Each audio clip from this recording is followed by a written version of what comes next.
You're now tuned in to the News You Can Use podcast. I'm your host, the most big surf god. And today, we're just going through the timeline doing reactions, people. You already know what it is. Congratulations. Well done. So, let's get cracking. Let's see. Let's see what the fuck is going on today. At the top, we got Insane Crip gets kicked out of the park by Hoovers for dealing with four extras. Might start a gang war. Clickbait. Brick Baby paperwork's leaked. Did he really tell? The streets explode. Clickbait. Ari Spears on Ice Cube and 50 Cent beat T.I. community. Yeah, that's probably good, but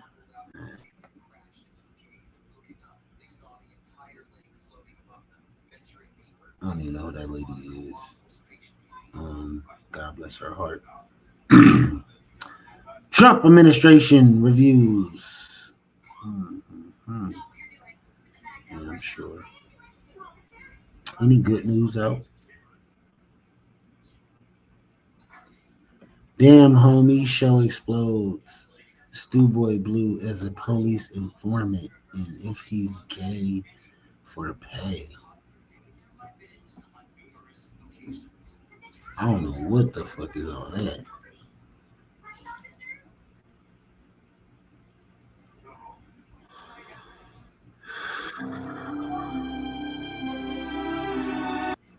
Shout out Nina Boy. Your intros be too long for me though, bro. Russell.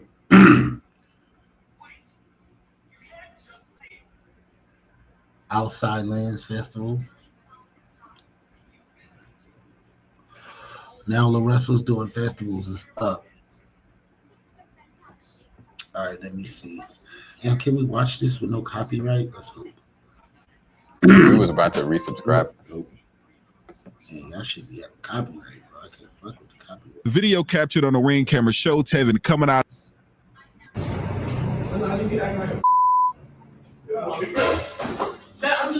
All right, turn that shit down then. Calling my mom the B word in front of my dad. Yeah. Bro, try to go viral for sure. Rampage versus King Mo.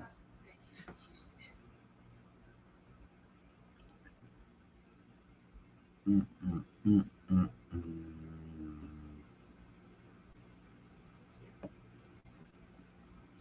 You can take a look at him. You know, there's been a great deal of discussion. Can we get you the mic? You want me at the mic? If you could hold that. You can tell she frustrated. She's very frustrated with this shit. There's been a great deal of discussion about crime in the district. And the other day, I wanted to get a sense of what is actually happening in the District of Columbia. I asked for the number of teens who have been shot and killed by gunfire. Teens, everyone under the age of 20. As you can see, in 2024, we have, I believe I said it was, how many? Yeah.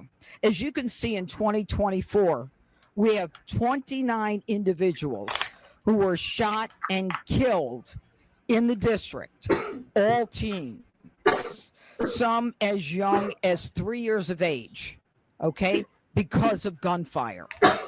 Some of these cases are solved, some of them are not solved. But what this makes clear to me is that there is a whole community that is suffering because of the violent crime in this district. And anyone who wants to tell me the crime is down and that we don't need an emergency focus on crimes of violence, all they need to do is take a look at this and talk to the loved ones and the family members of these individuals, all shot and killed long before their time. Now, over here are the individuals who were shot and killed under the age of 20, all teenagers in 2025. And the number here is 16. Again, all members of the minority community here. I don't know how many of these cases have been solved, but what I can tell you is, again, it's guns on the streets. It's individuals who are not concerned about accountability, who don't have any reason to fear law enforcement. I am here today to tell you that on behalf of all of these victims, all of these families, that they're going to be accountable, that we are going to make a difference, and that we are going to make sure that law enforcement is focused on these innocent, now silent victims of crime in the district.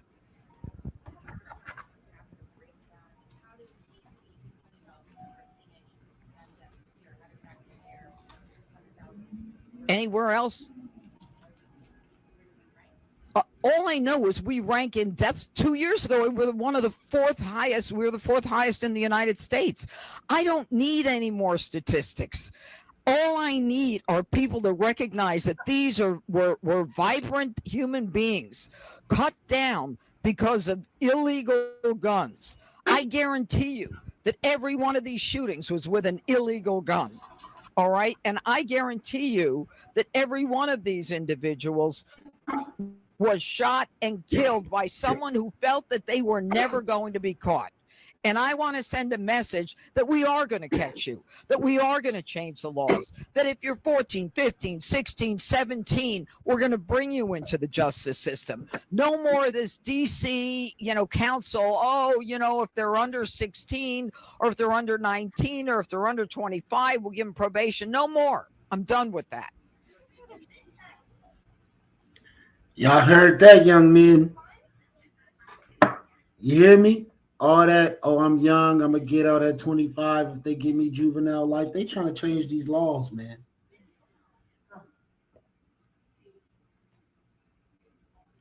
Why is teenagers going around shooting at other teenagers? It's crazy. I blame the parents. Y'all don't got no accountability for y'all children. Y'all raising monsters, killers, murderers. Oh, that's my baby. That ain't no baby. That's a motherfucking murderer. Y'all better be accountable as parents. I'm accountable as a parent. I got boys out here, and each one of my boys know. You know what I'm saying? They value life. You got to teach your kids to value life. Give your kids unconditional love. You know what I'm saying? Have them out here hating the world because the parents was horrible. Start at home, if you ask me. A lot of y'all some fucking piece of shit ass parents who never should have had kids. What's going on, fellas? So, as men, we all pretty much live the same life, just different variations. All right, something I like to call the masculine journey. Every man goes through heartbreak. Every man goes through failure. Every man goes through disappointment. Every man goes through betrayal. No matter if you start off rich, no matter if you start off poor. All right, G, every single man at the beginning, especially in his life, comes from chaos or goes through chaos. Chaos can be in a form of rock bottom. Maybe you started off poor. Your family didn't have much. Chaos can be maybe you grew up with privilege, but your family wasn't closely connected. Your family didn't know how to show love. You didn't understand intimacy, all right? So maybe at this point you lack some emotional, what we like to call emotional intelligence or stability or whatever, G, all right? You lack that softness and warmth in your heart because you never learned it. But every man has a degree of chaos, whether that chaos turns into bad habits. All right, G, bad habits. I'm going to explain some bad habits in a second. Or whether that chaos ends up with that man having no clarity, meaning no vision, meaning no purpose, meaning no mission, meaning he's just drifting through life, all right, like a leaf, like Forrest Gump. Everywhere life takes him, that's where he goes. He doesn't command life. He doesn't happen to life. Life happens to him. All right, fellas. So whether you do have passion, but it's wrapped up in bad habits, or whether you don't have passion, so you're like a ghost, you're dull inside, all right, ice cold, it's chaos, all right. Obviously, it's not somewhere where you want to be. So if you're in any of these areas, this video is for you. All right, I'm gonna show you how to break the cycle. Because remember, I said on my last video, I'm gonna put it in the description. If you don't understand time, time is not linear. All right, you don't move from point A to point B. You will realize in your life there's cycles. All right, there's patterns, there's trends, things that happen over and over, relationships that keep repeating, habits that you can't break from. All right, this gloomy, dark world that every time you feel like you get out of, you end up being right back in with no vision, clarity, or purpose, because you don't understand that life is cycles. All right, fellas, but today we're gonna break the cycle. All right, G, let's get right into it. So today, like I said, I'm gonna show you why the old you must die so the new you can arrive. You can't stack the new you, meaning new habits, on top of an old mindset or old dead soul. All right, G. So let's break free today. Now, let's talk about bad habits. I don't really want to get into it, guys. You can check out my other videos for that. But you know your vice. There's many bad habits I can name, and some of you guys I may leave out because I can't name them all. I can't name every single addiction, vice, bad habit. I can't name them all today, but you know what it is. All right, G. And some of you guys, like I said, you lack clarity. But let me show you what happens. All right, fellas. And I'm going to lead you down this rabbit hole. So by the end of it, you're going to know what next step to make, because I say this all of the time. Some of you guys are literally 2 yards away. All right, fellas, from the man who you know you are. You don't need to do much. Sometimes all some of you guys need to do is look in the mirror and remember who you are. Some of you guys are about 86 yards away. All right, you got a lot of fucking work to do before you even get some clarity about how this world works. But for the guys who are only 2 yards away, gee, give yourself some credit, like I said. All right, now, at some point in the man's life, what happens? What does he do? At some point, he ends up gaining clarity, or he ends up correcting these bad habits. This is the moment that most men, not every man, fellas, but most men end up gaining clarity. Through what and how? Through books, through podcasts, through networking, through self-development, through courses, through going to damn church. Whatever the case is, fellas, at some point, some man gets this clarity. Some of you guys are going to get this clarity through this video today. All right, fellas, but I'm going to show you the point. I was going to name this video Why Most Men Fail in Life, and they don't even know why, but I didn't want to be negative, G. All right, I wanted to give you some light because I want to tell you the truth. The old you has to die in order for the new you to appear. It won't happen. You can't live double lives. You can't serve 2 masters. It don't work like that. All right, fellas? It's either or when it comes to shit like this. And with this clarity, what do you get? Your bad habits start turning into good habits. All right, fellas? This lack of clarity start turning into focus and purpose. All right? Now, at this point, because you have good habits, you're getting up early, you're talking to yourself positively, you're treating people well, you're not lying, you're not sneaking behind people's back, you're not doing treacherous shit, you're locked in on yourself, you're not chasing women because you got a purpose, because you ain't got time to chase women because there's so many minutes and hours in a day. What happens because of this? Now you start to get results. All right, fellas, and because you were living in this chaos so long, these results start to feel like luck. All right, G, but it's really not luck. I'm going to be honest with you. All it is because you got good habits, you gain clarity, focus, and purpose. It feels like luck, but all it is really is alignment.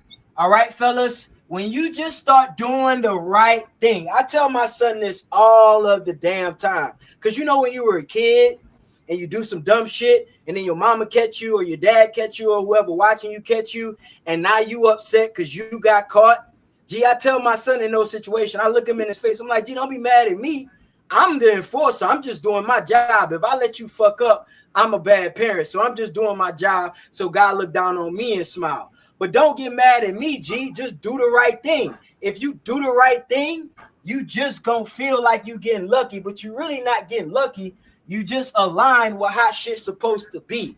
All right, fellas, just do the right thing. You ain't got to be perfect. And when I say do the right thing, I don't mean being a nice guy. I don't mean walking around like you some noble citizen. What I mean is do the right thing for you. So it just so happens that when you make better decisions for you, you make better decisions for other people. Everybody around you ends up feeding off your decisions.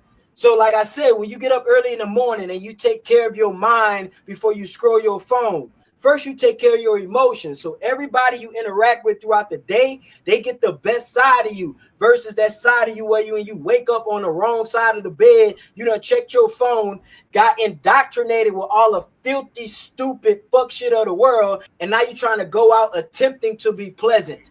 It's not gonna happen. Your mind's already been corrupted. All right, fellas, it's been fucked already. But good habits, fellas. All right, focus, purpose, and vision. You get results. Those results feel like luck, but it's really alignment. Now, let me show you the problem. And this is not even a problem yet. But remember I said we all as men pretty much live the same semi-similar life. All right, fellas, not exactly, because some men actually stay over here. All right, guys, but let me tell you what most men go through. And I've been through this before. You get to this stage of limbo. And what is limbo? Limbo is the lonely stage.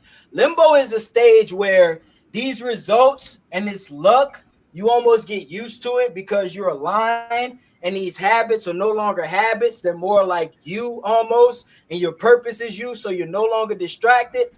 But this is the thing. You're still human. Even though you're vibrating at a higher frequency and you almost feel like a god, you're still human. So you interact with other humans. Most of the humans that you interacted with when you were up here in this chaos, they don't relate to you in this area over here. So you're conflicted now. It's almost you're like here again, but you're not, because you got great results now. But you're conflicted. All right, fellas. I'm sure, fellas, some of you guys right here, I'm showing you where you're going to get. All right, it's a timeline, G. Just follow it. This is the stage. I call it the lonely stage. This is the stage where all your friends that you used to hang out with, you don't really relate to them anymore. Why? Because you can't even talk to them, G. It's like half the shit come out their mouth don't even make sense. And it's fucking your head up because you used to have them same conversations.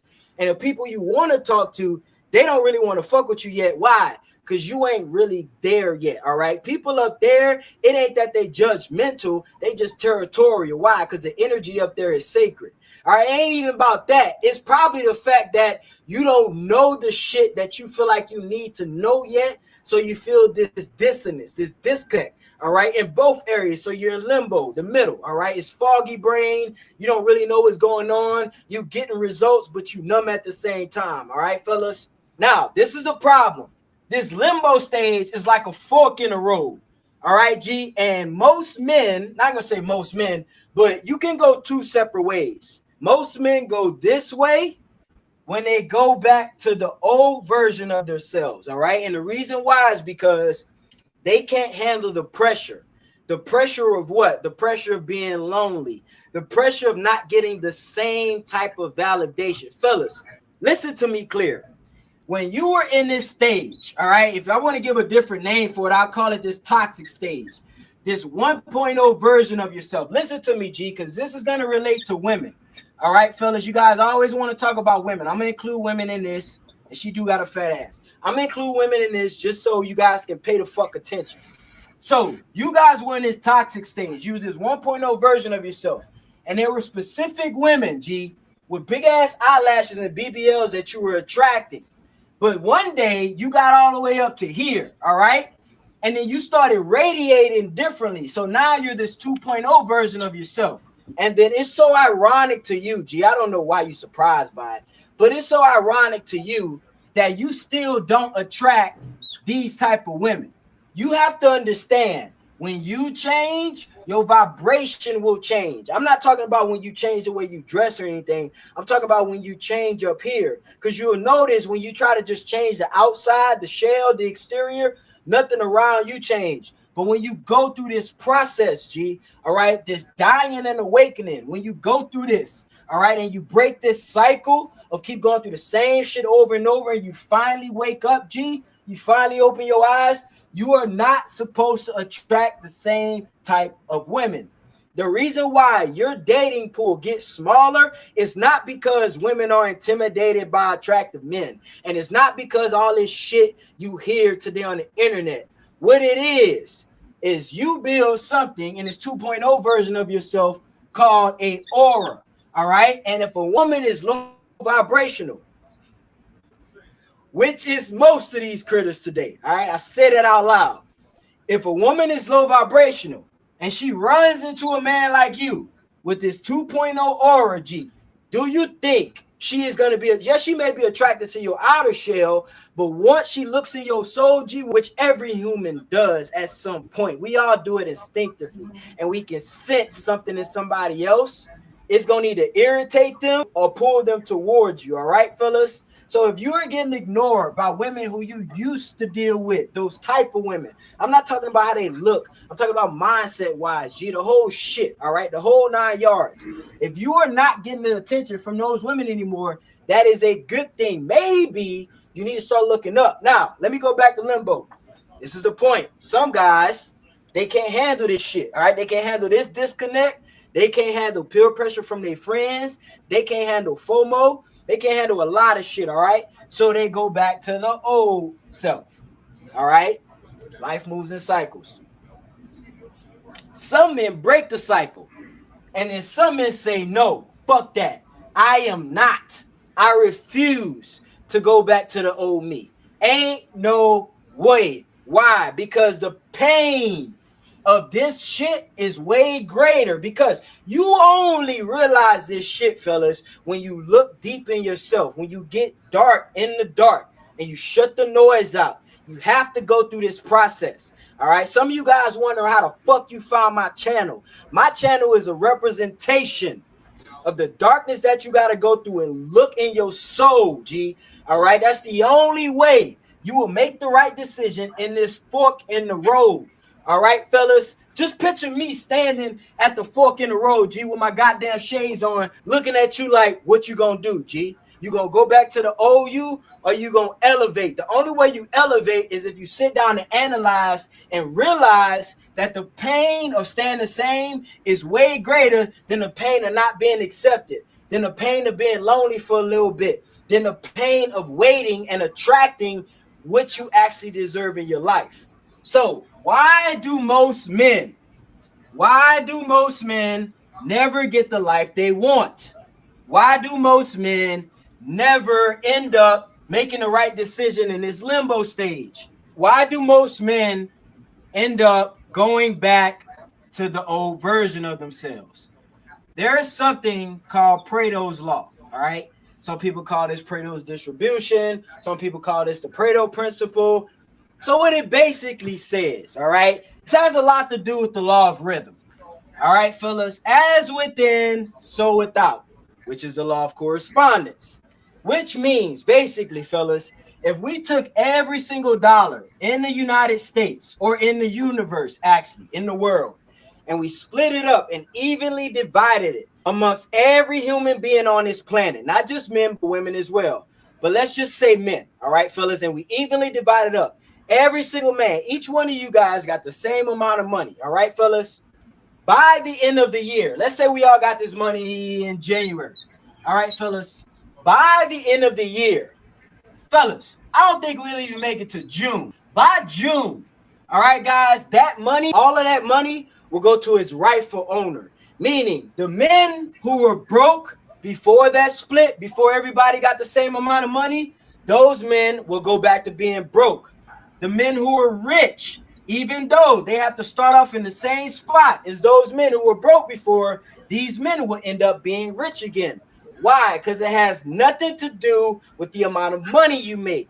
This is why no matter what man gets in that limbo stage, depending on what's going on up here, will determine which direction he chooses in that fork in the road, whether he goes back to the 1.0 version of himself or whether he evolves and elevates and ascends to the 2.0 version of himself.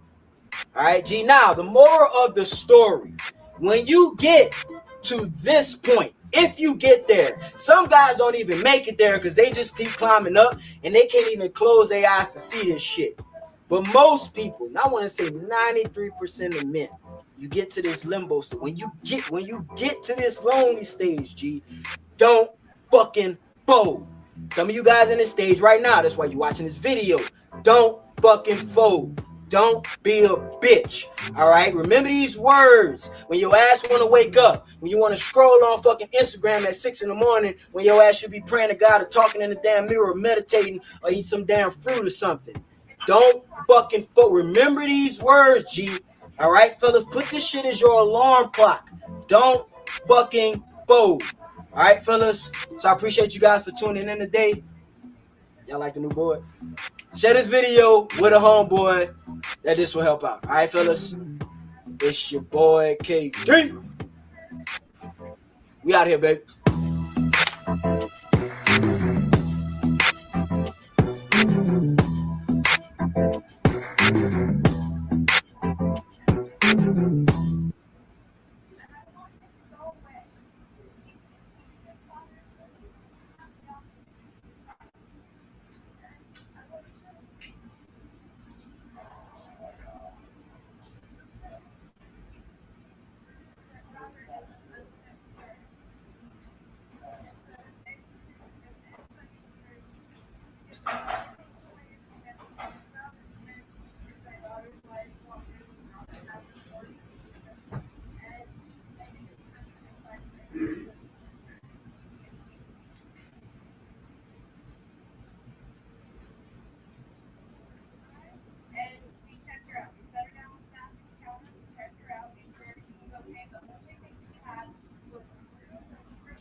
Passport. Was that what that means? Oh, no. So anyway, your court stuff is over? You gotta go back on the ticket? On the 20th? To finish up today? And then you gotta go back on the ticket on the 19th, right? Man, it was hard parking down there, wasn't it?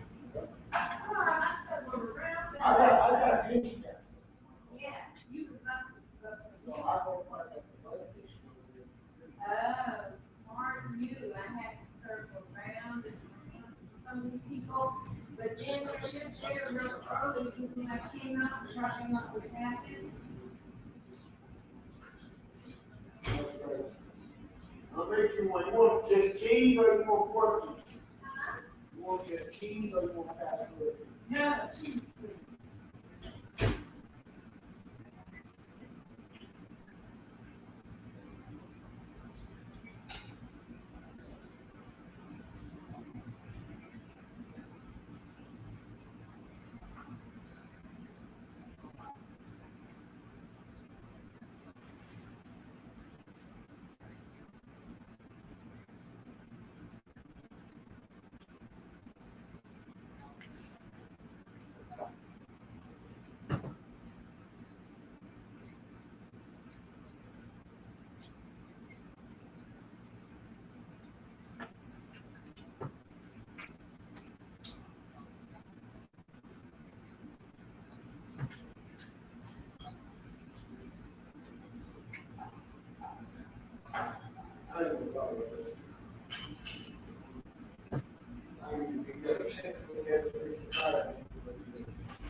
You should try it tonight.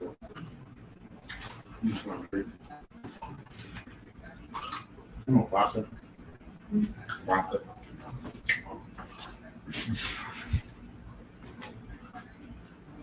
Margarita.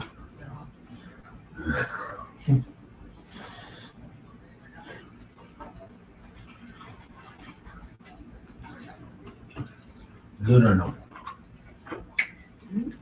Well, good.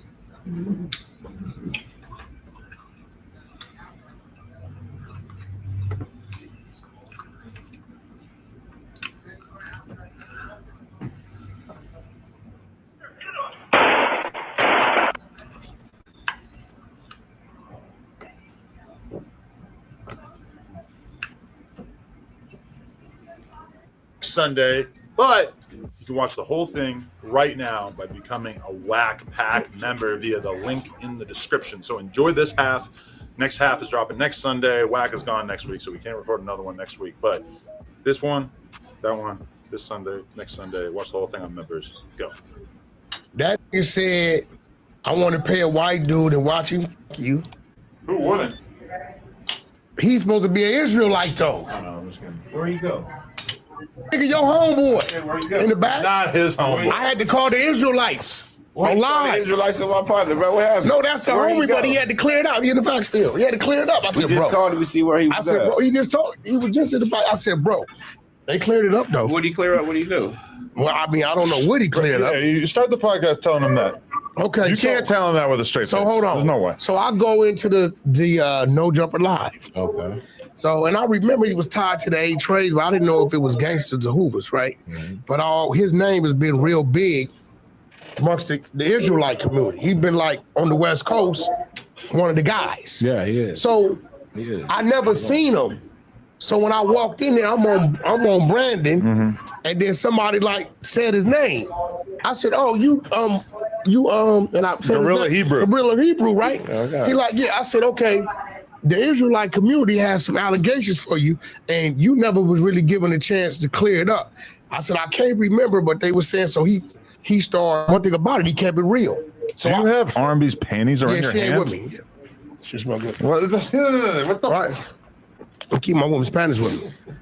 Right? All right, continue. What the bro? You spotted him, not me, bro. Yeah, I was just wondering what it's the matching my outfit. Hey, what? No, listen, hold on. UFC Nigga, you did 10 years in the shoe. Listen, so look. I was about to say that.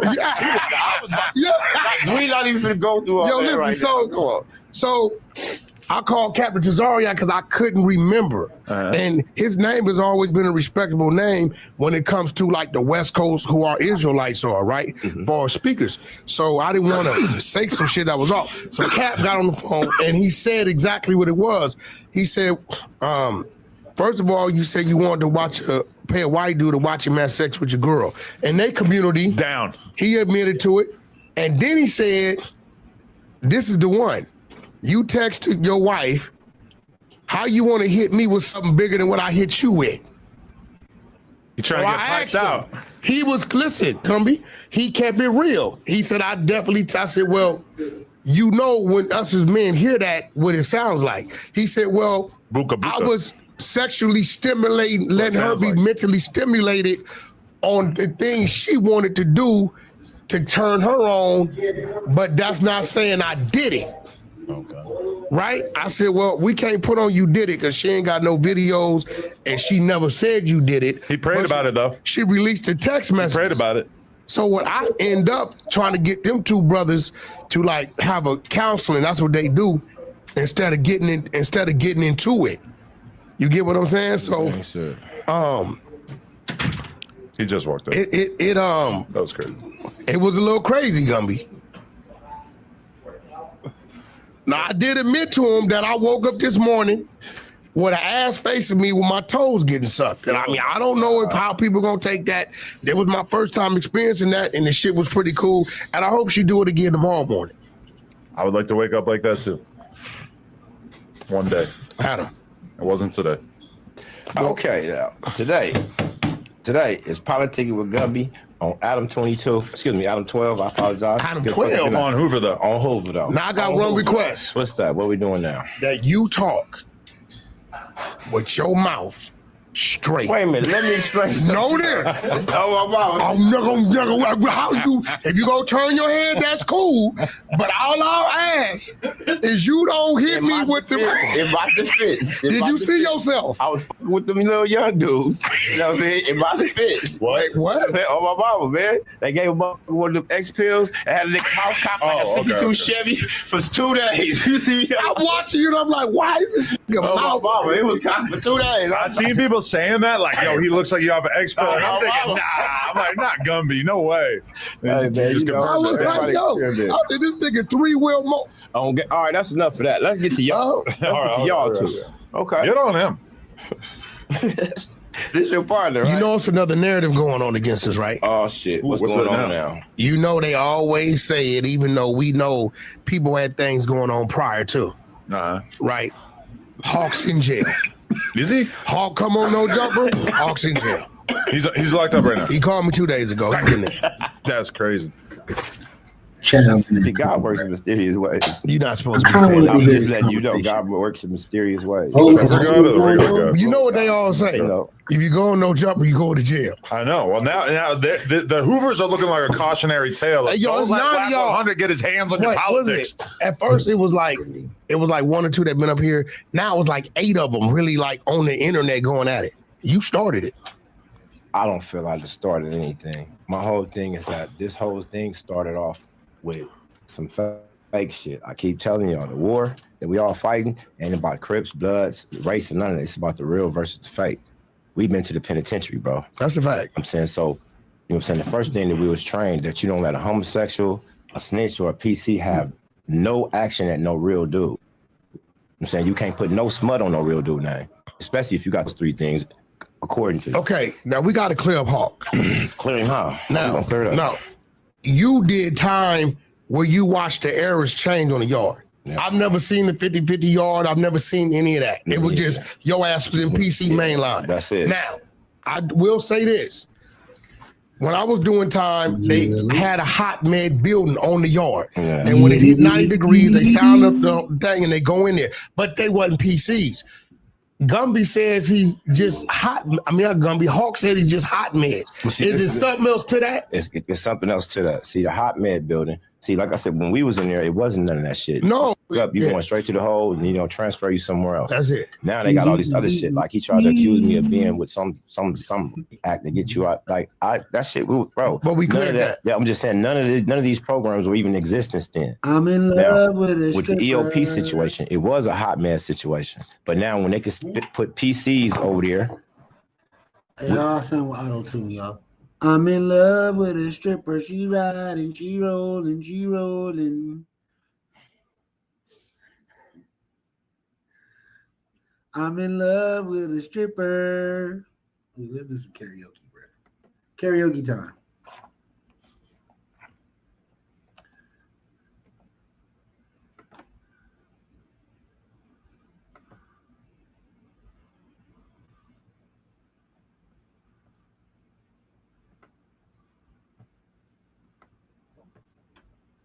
I met a bartender.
Copyright for that.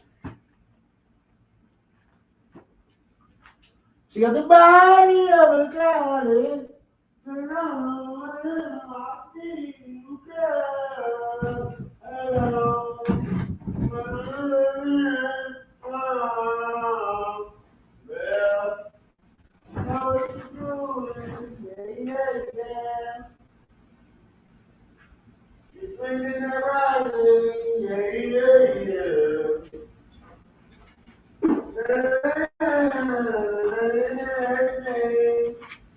in love with a stripper.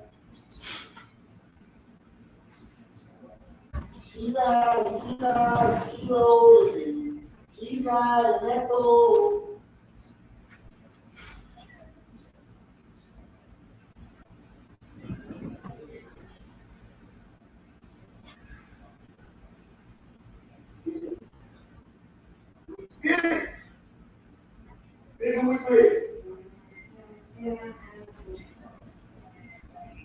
Nigga, we there. Yeah.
To my quarters.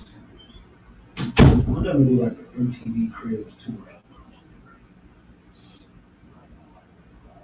All the magic. I see what's going on here, right? Touch my back.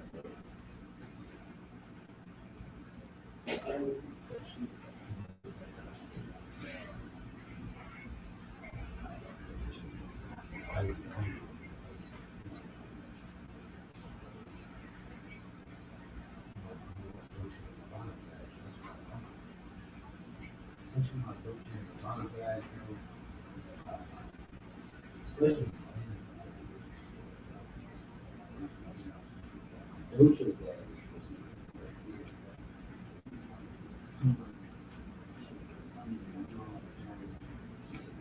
This motherfucker nigga watching the roof. I don't know what these is doing right here. They changing tissue. So they might come here guys to read.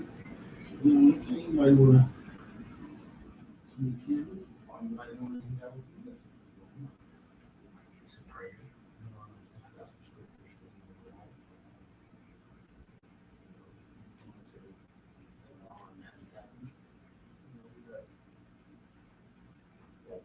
You're a real tall ass motherfucker, you up there. You need time right there. You're a short one, but it's like, baby, it's got something for everybody.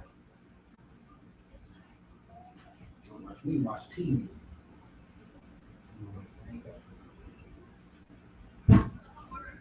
Yes, watch it.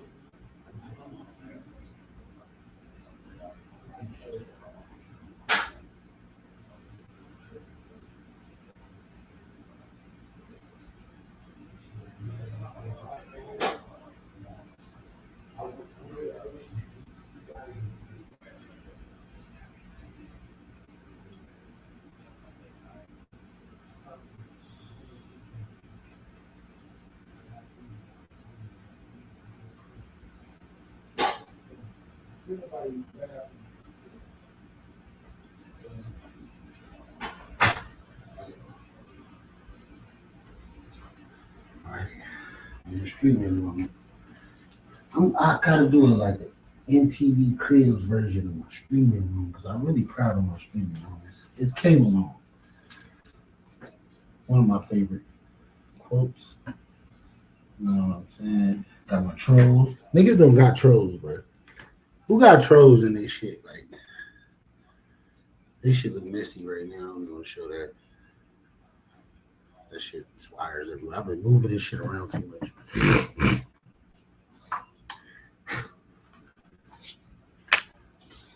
Let's move all this shit out the way. I think I might cook up some shit tonight for y'all. I think I might cook up some shit.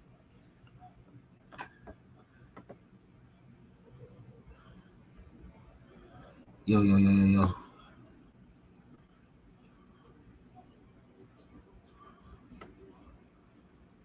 I guess we supposed to be on this no jumper drama. Bobby Valentino. Listen, so That- what we're gonna do is I'm gonna put you on a blind Shout out date, to okay? bro. All right. So you told me what type of girls you like and stuff like that. So I gotta take figure it out. Uncle I got Bobby somebody. on a blind Alright. date. So, I don't know who I'm I'ma gonna do- put him on a blind date with. I'm gonna put something Gotta figure that out.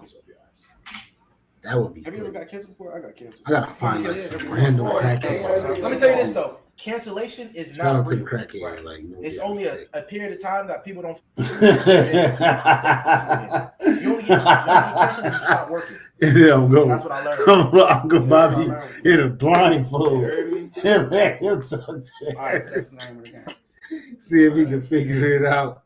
So Just when some do I get to random see just today? lady off the side of the road. We ain't gonna have her stinking. We gonna fix it up. We gonna get Now, her what are you bath, for real? buy her outfit. You know, And let her do her own hair, but she can borrow the Can you hear me? bathroom Can you to see me? do it. We might No. take it to the beauty All right. spot. Get some hair products. All right, chat. Hold on. Let me go get. Chat, what Fix up, her chat? So Uncle Bobby can Mama go on try a to blind come date. Now, is he gonna agree to this shit? Probably things not. up. But maybe because I think Uncle Bobby is, Sit down. you know, Is she blindfolded too? he like Yeah, blind she's dates. blindfolded. That's what I'm thinking. Okay. That shouldn't be okay, hard to get okay. him, persuade him Can to I feel do. her hand? Yeah. If I could find like a normal, cool might lady, see I you, would. Maybe I'll go feel on the like a hand. dating website, Oh, post a picture of Uncle Bobby, and see if I can find him an it's a old petite lady hand. to go on a blind date with. With a couple rings on That it. I don't know. You two, y'all help Okay, me okay. figure out. Oh, and she how got the should I nails do done this, with some like, in a diamonds on. respectful manner. Oh, I like He always that. thinks I'm doing some So just what? outrageous. Since you're thing. here, I know you said it before, but so you said it. Really, What is your it comes type from a of good What do you place. sub, Millie? I like a natural woman. I'm not mad at the lace front, but I do like a woman. I want to give him a Well, call. I should fingers prank call through this. her hair. And also when we're making love, I like to grab the back of her head. Okay. Hey, Okay. Yo. So I love the natural. All right, this nigga, Bobby Valentino. This nigga Capo is supposed to come in here. I don't know what happened to that nigga. Smart woman. Hey, what's going on with y'all, man? Let me plug y'all I'm in. short, so I don't know the petite. Y'all could be in the loop. I don't want y'all to feel like that. And a woman that smells That's good. what I'm Let me doing see. right Can I now. see your hand again? Live stream action. So I'm live while I'm going live, but ain't nobody there. You feel me? It's been an hour, and yeah, I don't know because I'm paying attention. Oh, Bath and Body Works.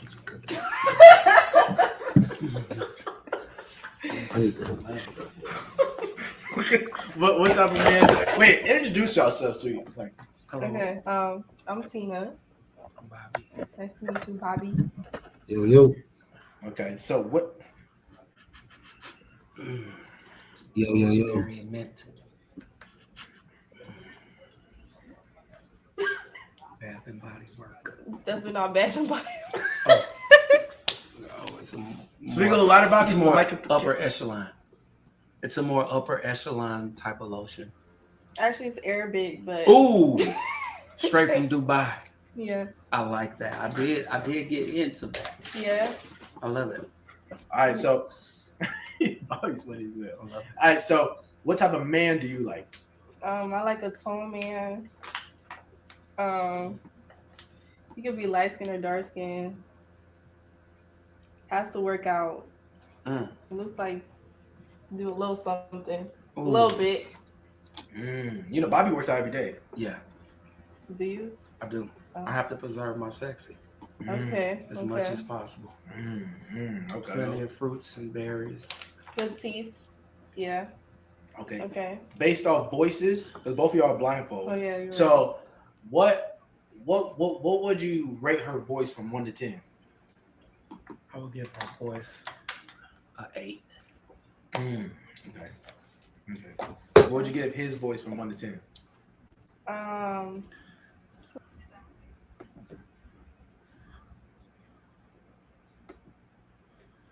Yo.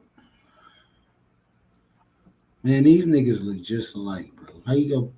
How this nigga gonna put his dad on a blind date, bro? That's crazy. Kind of shit you on, Deshae? Well, marijuana has gone from illegal and underground to a mainstream big business, but it's officially still illegal in the eyes of the feds. Yeah, as KCUT 9's Craig Smith reports, there's a chance that could change and help illegal marijuana sellers tap into the services most businesses can rely on. Cannabis is big business. In Arizona, any adult can walk right up to a window like this and buy it with no problem. But the federal government lumps it in with drugs like heroin, and that creates a lot of trouble for the industry. In downtown Tucson, D2 Dispensary displays a product legal for adults in 24 states and Washington, D.C. But in D.C., the federal government still classifies marijuana as an illegal, dangerous, addictive drug with no medical use. The Drug Enforcement Administration calls it Schedule 1, in the same category as heroin and ecstasy. Schedule 2 includes drugs that may be prescribed, like morphine, cocaine, or fentanyl. Now the Trump administration is considering moving cannabis, perhaps to DEA Schedule 3. That includes drugs like ketamine and low-dose codeine compounds. At D2, Mo Ansari says cannabis is a mainstream business now, but banks are afraid to touch a business federal law enforcement sees as selling an illegal product. We're not able to have the kind of banking access most people have. Small business loans are never an option when it comes to being able to have certain tax deductions that other businesses have. We can't use those. Thieves know dispensaries are one of the last cash-only businesses, so they can become targets for crime. Some cannabis buyers do find medical value for problems like pain or anxiety. Others just buy it as a legal product they enjoy. The right way is, like, if you have an ID, you come in here, you purchase it the right way, not on the streets, not doing all this nonsense, do it the proper way.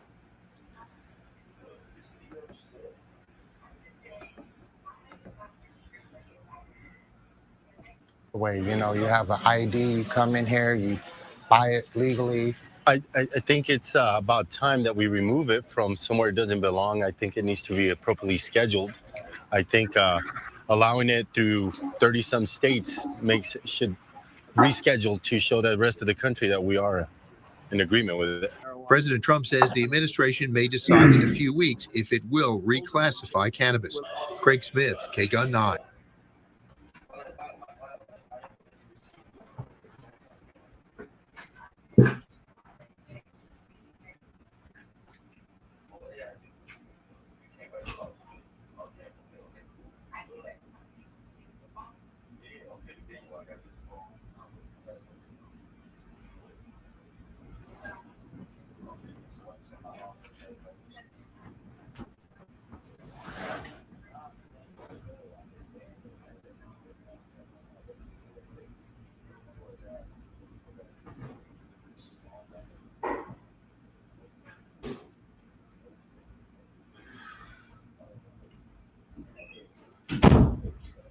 Hey, look.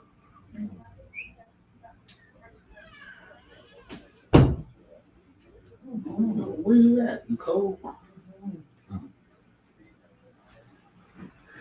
I can't find you.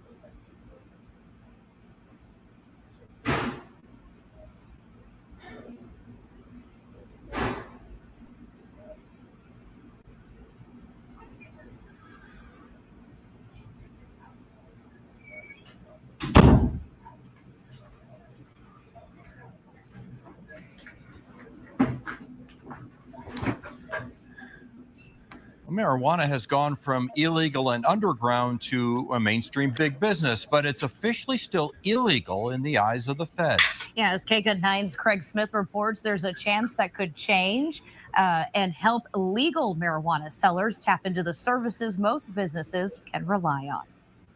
Cannabis is big business. In Arizona, any adult can walk right up to a window like this and buy it with no problem. But the federal government lumps it in with drugs like heroin.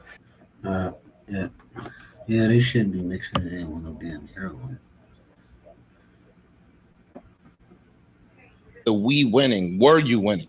Shit. Well, for my Yeah. 100%. 100%. I was winning. No. 100%, Maybe not in a That direction. matters. Maybe not in a direction you probably wanted to land in the future, but at the Right. moment, short term, it was the win. Yeah, because at that time, bro, I was trying to build. My goal was I wanted to build like real fans, like fans that pull up and buy tickets. And stay you know with what I'm you. saying? Right. And stay with me. You know what I'm Right. saying? Like what I build now. So what I recognized at that time is that you had a lot of artists, and even myself to a certain degree, that would have these big records, but couldn't per se sell out a 500, 600, 700 cap venue. You see what I'm saying? So to me, I'm like, that's the real bread. That's what we need to be, as opposed to me trying to be in these clubs, you know, do the radio thing, which I think is great. But to me, I wanted to see that same thing carry over into like doing something major. So for me, I'm like, when I'm seeing other artists that's doing this, something similar, but not so much of the commercial. I'm seeing the codes and seeing people like build their fan bases and people show up, even as me being a more successful commercial artist at that time. And I'm like, damn, I want more of that. I need more of the balance. You see what I'm saying? So to me, that was very intriguing for me because the radio hits is one thing. It keeps you in the club. And I'm like, man, we want to do festivals. We want to do 1,000 cap spots. You know what I'm saying? We want to be traveling the world. So it takes time to build that stuff. So that's the route that I went. You wanted the grind. I wanted the grind. Yeah. 100%. Once you got the information and decided, all right, I want to be up out of here. How did was it pushback? How did that conversation go? Oh, that was pushback 1,000%. You know, shit. After that, man, bro sent me a situation of like, it's gonna take 7 figures to get out of this. It's gonna take $1 million plus to get out of the deal. Slow down. Wow. Yeah. Slow down. Because I just got to keep up, and it's been a long day. Yeah. You're We The Best. At this time, We The Best is where? Interscope? Where's it? We were Sony Red. Sony Red. We had just came out of with Cash Money. Them boys had that big run, and then we got down to Sony Red. I remember Sony Red. Okay. Yep. And don't forget, Cash Money did not pay DJ Khaled, remember? Had that big run. Not appropriately. Had that big run, and then we got down to Sony Red. I remember Sony Red. Okay. Yep. I got it. So what is the language? So you're signed to Khaled. Right. And Khaled is signed to Sony Red. Was there language that said in the event that something happened with you and Khaled that Sony Red Could pick you up? You're on Sony Red? Yeah, pick up that. Yeah. Yeah. Was that? No, there was no conversation around that. That's fucked up. No. See, in my production deal, say if anything happened to them niggas, Def I'm still on. Yeah, you're still on Def. Yeah, and that's not there. That's interesting to me. Safety net. Yeah, but this is what I'm There's saying. somebody else bro. in my corner. In the event that you turn state, somebody else is invested in me, so I can continue. That's interesting. I wanted to ask, as you're going through all this, did you have any support within the industry? Were there certain people? Wait, let's not get there yet. Where did the 7 figures come from?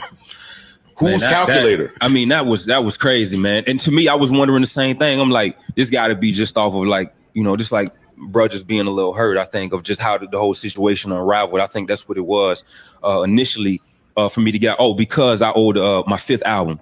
So I owed another album on underneath like the whole label situation. So that's what he was saying. Was like, yo, you owed another album. I knew that. And it was like, I want this on top of that since you're not getting this album or whatever. And it was a little bit of like, shit, I'm hurting. This is what I'm charging you. This is what it's going to be. Right. But that was just the initial. Let me say that was just the initial. And I was pushback. There was things that happened, conversations that transpired that had to push some things forward.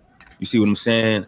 Just to be transparent, dog. And then we got down to a reasonable number of like, hey, bro, this is what I can do. Right. You know what I'm saying? Like, I can't do that, but I can give you this to get out of it. Where was you supposed to pull this from? Hey, that's what I'm trying to say. Where was I supposed to, off the rip, just give you, especially if I'm in a situation where I'm fighting, just pull out and give you $1 million? And that's not it. That's it's not a situation where you could have Frank Ocean these niggas, right? Or niggas was handing in just here. I owe you some shit. And Here, I take got some my situation. scraps. Yeah. That couldn't have happened. There was no way out of this. No. I don't like nothing about the Ace Hood story. I'm telling you. Yeah. I don't. Did they think maybe someone else was bidding for you and they could sneak it in that way? Type shit, like maybe someone else who wants to sign you would pay the ticket. That's kind of why I was asking that question. Well, so there was opportunity like that. Yeah. Yes, 100%. Yep. And it was somebody like that that came along that actually helped me to you know what I'm saying, to get my situation handled. 100%. That's what's up. Yeah. So, question for you: Why not just submit your 5th album and then you're a free agent? Or they was trying to push your project back until you did well at 3 more projects. Yeah, man, I get that. At that point, I feel like the damage was already done. You know what I'm saying?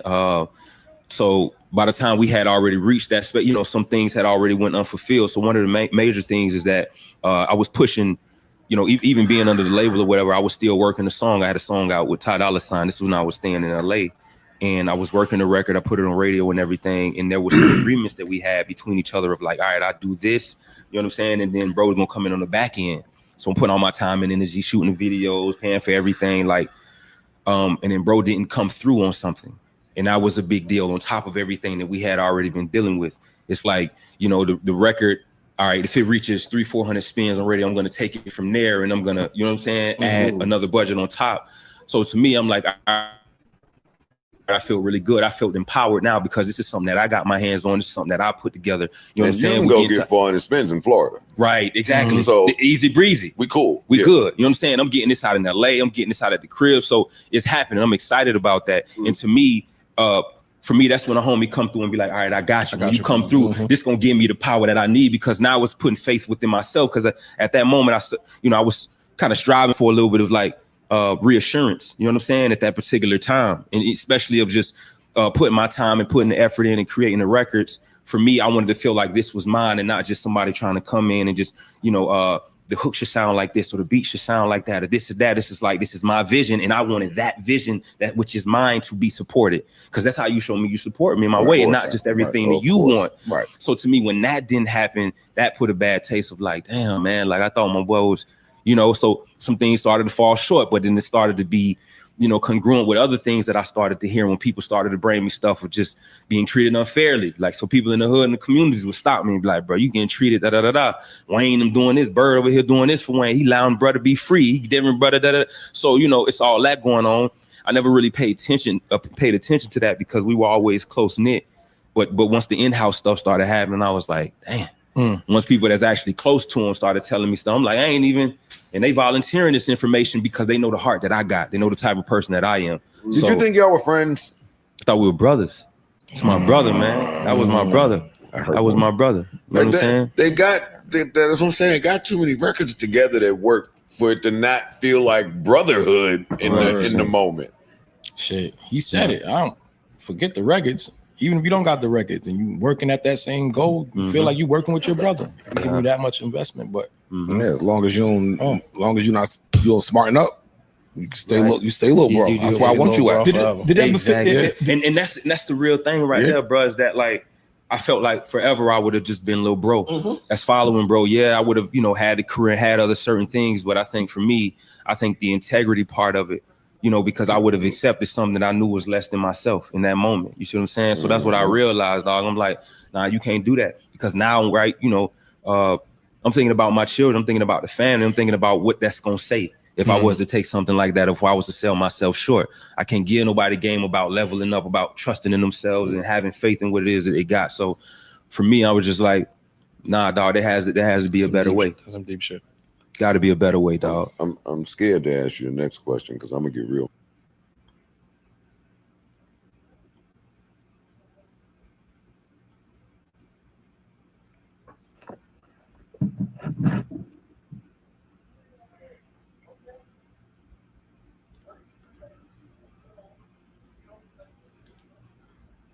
Yeah, that was crazy, man. I always wonder what happened to Ace Hood. Now we know.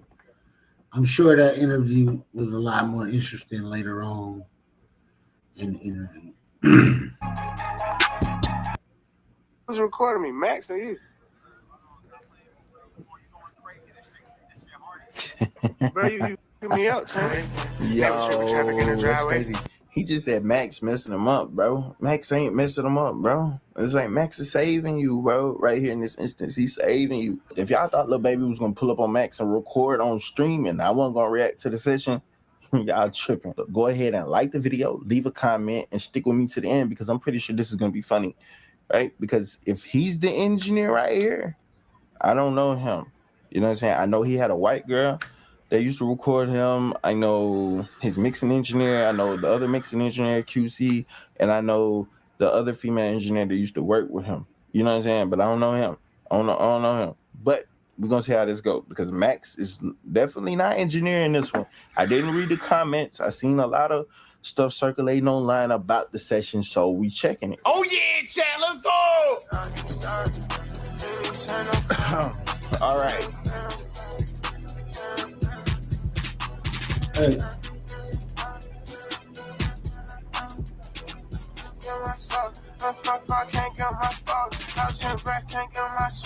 All right, the beat too loud. You turn the beat down. Like step one. And it's looking like the engineer right here, he don't know what the hell is going on. I could like, you know what I'm saying? So let's get it. Just up back, put down my shoulder. Bitch, fuck deep, we got my clothes. Real cheap nigga, I'm keep my pose. I ain't selling, I ain't selling no slack. I'm my fire, I ain't selling my slack. I'm my Fix that lamp and turn it off. Fix it and turn it off for me, please. All this shit on one way. Shut up for the money. Then I push out runway, yeah. Shot rock and push out runway, yeah. All this shit going one And way. fix it back so the lamp shade. Come on down a little bit. I'm gonna get it all done one day. When I go to Walmart, I might need to get a new lamp shade. I'm gonna live like Monday, yeah. Money comes Sunday, Sunday, yeah. Shot rock and push out runway, yeah. Come on. Money comes Sunday, Sunday, yeah. Money comes Sunday to Sunday, yeah. Shot rock and That's push a out nice runway. ass lamp. It just needs She a don't new like lamp Monday, shade. Shot rock and push out the runway. She don't like a nigga like fun, yeah. She don't like a nigga like fun, hey, come on. Money comes Sunday. They're gonna have to turn the beat down though. I'm pretty sure it's too loud. Yeah. Turn the beat. Yeah. Shit See? out here. I knew it. I know it. Money don't come on Sunday. Yeah. Money comes Sunday. Turn it. So he turned the limiter off. Okay, that was smart. That's one way to go about it. But you should do the clip gain but I'm pretty sure he don't know how to record in FL, so he don't know about the clip gain, and he don't know how to put the beat on the track because we could clearly see the beat is not on the track. So you can assign it to insert one, and you turn it down on a fader, or you could do the clip, or you know what I'm saying. Yeah. Money comes Sunday to Sunday. Shot rock and push out the runway. I got it. All right, and for the people that say Max is an engineer, what do we call Lil Baby's engineer that don't know FL?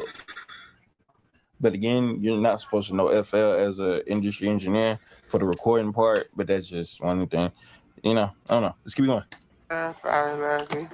I ain't fired shit week. I ain't fired shit week. Easy I'm fix. fired boy that shit week. W Mans. Old school MC. Turn the beat now. Money comes Sunday to Sunday. Now you might gotta turn the mic down a little bit. Money comes Sunday to Sunday. Try to rock and push out the runway. Money party fast. Money curry now. Money boys and shit. Money gonna come in Sunday, any Tuesday or Monday. That little bit on the way. Let's see what we're doing.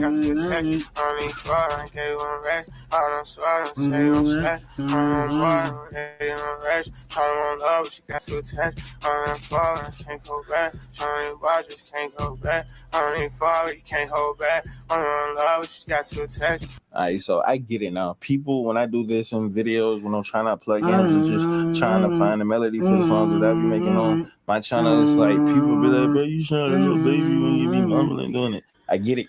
I get it now. Let me see how it sounds when I do my auto tune. Like, but one thing about it is like, Lil Baby usually don't. like when he record, he really don't be having people hear what be going on. Like even if he got people in the room, they don't even be hearing what be going on because like the engineer had headphones, he had headphones, and then it's been instances where they'll make everyone leave the room. You know what I'm saying? So he really don't be recording like that. So yeah, so they checking for the tune right here. I'm pretty sure. But the tune not out of key. It's definitely not out of key.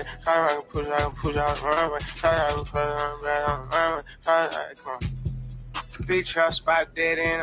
Bitch, I spot dead in the runway. Bitch, I spot dead in the runway. Money come around next Sunday. Bitch, I spot dead in on the runway. Try to ride and push out the runway. That's on key. Try to ride and push out the runway. Try to ride and push out the gunplay. They'll have better than the gunplay. They'll have a better when the gunplay. They get out of better than the gunplay. He can find it in the chat. He found his flow. They get out of pocket. I always find it weird that like the people like don't understand, like you gotta find the flow, kind of find the tone, the topic, what you want to talk about. Because I think the illusion of rappers just going in there and freestyling everything off the top of the head and to be perfect is like what's fucking everything up. Because it's like once you show, look, bro, I go in the studio, freestyle the shit, and sometimes the shit be perfect. Not all the time. You ain't lying. Sometimes you do gotta find the flow. But if you gotta put that much effort into it, the beat ain't right. Or you just ain't got it. But Baby ain't like no spitter. I don't know why people putting pressure on Baby to be like that top nigga when he came in the game as a person that didn't know how to rap. The process of how artists make music, it kind of like fucks up the perception of what you thought your favorite artists do when they be like, I don't write. So once you hear them say I don't write, you think they go in there and just one take your favorite verse, your favorite song. No, only Surf God can do that. The song, and it just don't work out like that. You know what I'm saying? They still have to piece it together. Like this is a form of writing because he's doing top line, he's doing scratch takes and stuff like that. Enough of that. They stole you. These people right here, they stole your ass. Yeah. They never wanted you to know this. While most people live trapped in the third dimension, chasing money, status, and approval, as a small group has already learned to operate in a state where time and space are no longer barriers. You, without realizing it, already tap into this frequency from time to time, but you have been conditioned to ignore it. This knowledge has circulated in restricted circles for decades, used to accumulate power, shape events, and attract opportunities. Meanwhile, you have been trained to believe that everything depends on struggle, sacrifice, and waiting. Every day trapped in that logic is another day, and your energy feeds systems that survive on your distraction. Now, there is a chance to break this pattern and access the real mechanism of reality creation, the one that turns intention into event and desire into fact. But this window will not remain open forever. Those who do not set their frequency now will remain stuck in the old machine. The decision is in front of you. Hundreds in the 20s and the 50s gotta separate. Baby got that. Most people live under the comfortable illusion that reality is stable, fixed, and obedient to immutable laws that conventional science describes. But this is only a partial narrative, carefully shaped to keep attention locked on what is visible and measurable. Behind the solid appearance of things, there is a dynamic vibrational field where Drake entire cleanup EP. All right, guys. So 20 days ago, Drake dropped a stream titled Iceman Episode 1, which is something that we did break down on the What did channel. I miss? Now, a lot of us assumed that this would be a series of streams, and that turned out to be 100% correct because on July 24th at 9 p.m. Eastern, Drake dropped Episode 2. It's not easy to predict what he's doing with this rollout, like where this is going. So Drake is currently touring Europe right now, and when I looked at his schedule, I was really puzzled as to how he would even find the time to film the next Iceman episode. Everything that he's been doing takes an extreme amount of effort and time, and the fact that they're pulling things off like this on his day off between shows is really a testament to just how hard this team is working. It really seems like he's constantly working. Like, I don't even know when he sleeps. The first thing that we see is a black screen with nothing on it, and we hear the voice of an unknown man. What's going on, man? It's been like 3 weeks since they found your truck. Shed is empty. No one can find you. You're not picking up. Everybody's looking for you, bro. This is going to be a problem. I don't know who this man is, but it is a unique recording, as I can't find a single piece of media, a movie, or any audio that matches this quote. The man says that a truck was found 3 weeks ago, and this aligns great with the Iceman episode 1 drop, as we had Drake driving the delivery vehicle 19 days prior, which is pretty much 3 weeks. It's for that reason where I believe the voicemail from this man really acts as a narrative bridge to tie the 2 episodes together. So he ends off episode 1 in the truck. Now it's 3 weeks later. So Drake is really building on this character arc, and make no mistake, there is a story being told across these episodes. It's insane. I'm really trying to get it. Like, this nigga Drake is like mastermind some shit, and he's telling a story, but we really gotta dig deep to really get what he's talking about, or who he's talking about, or what he's talking about. But he's encrypting it because he can't just tell us. We know that, right? So we gotta pay close attention to what's going on. Cryptic, all of it. My theory on the voicemail is I believe the man leaving the message and what he's saying could be tied to Drake turning his back on UMG. As you know, Drake is currently in a legal war with the label, and after Not Like Us dropped, it's highly likely that he completely cut off communication with the label. Knowing who Drake is and what he meant to UMG, Drake going ghost probably made them pretty nervous. While all this is going on, Drake is quietly planning this lawsuit, and the label had no idea what was about to hit them. They probably tried to get in contact with Drake for a while, and he didn't respond. The man on the call sounds irritated and almost panicked. He's saying nobody can get a hold of you. This is going to be a problem, and you got to keep in mind, Drake acted as the label Superman for 15 years. A lot of the features and favors that he was doing were for artists under UMG. We're talking about a lot of money. Like, this is big business. Now, all of a sudden, artists like DJ Khaled, who is under UMG, isn't getting a feature from Drake anymore, and that was literally the entire rollout for his album. The man had to cancel it because of it. This guy's got 2 Drake songs on it. Okay, 2. I'm curious to know how many other artists from UMG that he's shutting the door on. Drake's first musical release after the beef was on June 4th with Wagwan Delilah, a complete spoof parody track. And at the time, most of us were wondering what the fuck Drake was doing, because this seemed to be the last type of track to drop directly after his beef with Kendrick. However, it's with this record where I believe he was simply trolling UMG. Wagwan Delilah, double date me if you like me. I think Wagwan Delilah was the first time they heard Drake's voice after the beef. Like, this is how they heard from him. Shortly after the beef, UMG dropped 2 pre-recorded Camila Cabello tracks with Drake that they already had in the stash. Drake then leaked a bunch of his own music on the Plot Twist Instagram, clearly without UMG's approval, since they flagged the post and rushed the songs to streaming. He followed that up with a full collab Next Door, who signed to OVO, not UMG. The project dropped under Santa Ana, which was Sony, limiting UMG's profits. From there, Drake did a Spanish feature with Chino Paquez, another artist signed by Drake for 1 album, and a new collab with Smiley, another one of his artists. Even when you look at the credits on the Party Next Door project, there isn't a single UMG artist. It has mostly independent Canadian producers, and there's no UMG in sight. And to me, this is what Iceman really means. It is all this. When Pusha T claimed that UMG stopped the Kendrick verse on the Clips album, I believe him, because I think they didn't want to piss Drake off even more. It's pretty obvious they had high hopes of patching things up with Drake, but I can almost guarantee that that's never going to happen. Just take a look at the artist that he took out at Wireless Festival. Lauryn Hill, look into her history on how she feels about record labels. She is someone that had deep, ongoing issues with Sony and Roughhouse. She hated it, she walked away, and there are a lot of theories for what exactly happened with her and the industry.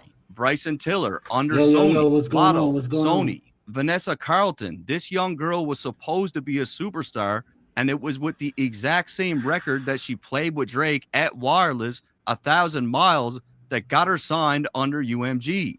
Coming into her second album, she hated working with this label. She had zero creative control. They controlled her entire life. She absolutely hated it, and the industry chewed her up and spit her out, and she left in 2005. My dream came true.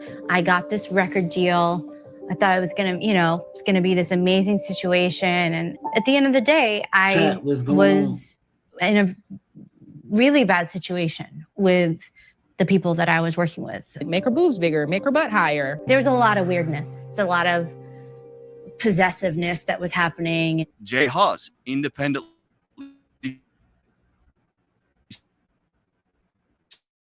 signed. 21 Savage, Sony, Mario, another artist who had such little creative freedom. He walked away from the label in 2015 and went independent. Well, you said you had to leave 600 songs behind when you Oh left. yeah. I left. There's a lot of songs in there. I can't remember the exact number, but Okay. A lot of songs. Yeah. Bobby Valentino, another artist who was under UMG that voiced his frustrations with album delays and less expected sales. He was dropped in 2008 and went independent. Then you go get a label situation, and then here comes the label telling you what producers to work with, what your sound is, and then when it doesn't have success, you're gonna drop me. It's like, oh well, it didn't work. Peace. Sexy Red, not with UMG. She's with Gamma, independent label. Burna Boy, Warner, Skepta, independent. Central C, Sony. Vibes Heart Independent. Dave, independent. PopCam, Warner. Rema was signed to a label called Maven, and in 2024, that label was purchased by you. He made the purchase. He went into a Twitter rant and said the following: "Shakes my head. The fuck is this? Labels, get creative. Stop trying to clone me. No new music. Sorry. I'm too big for fake PR. Bye." He completely removed the label information from his Instagram and all of his socials. Like, industry insiders are saying he left. It's not confirmed, but it's obvious he's not happy.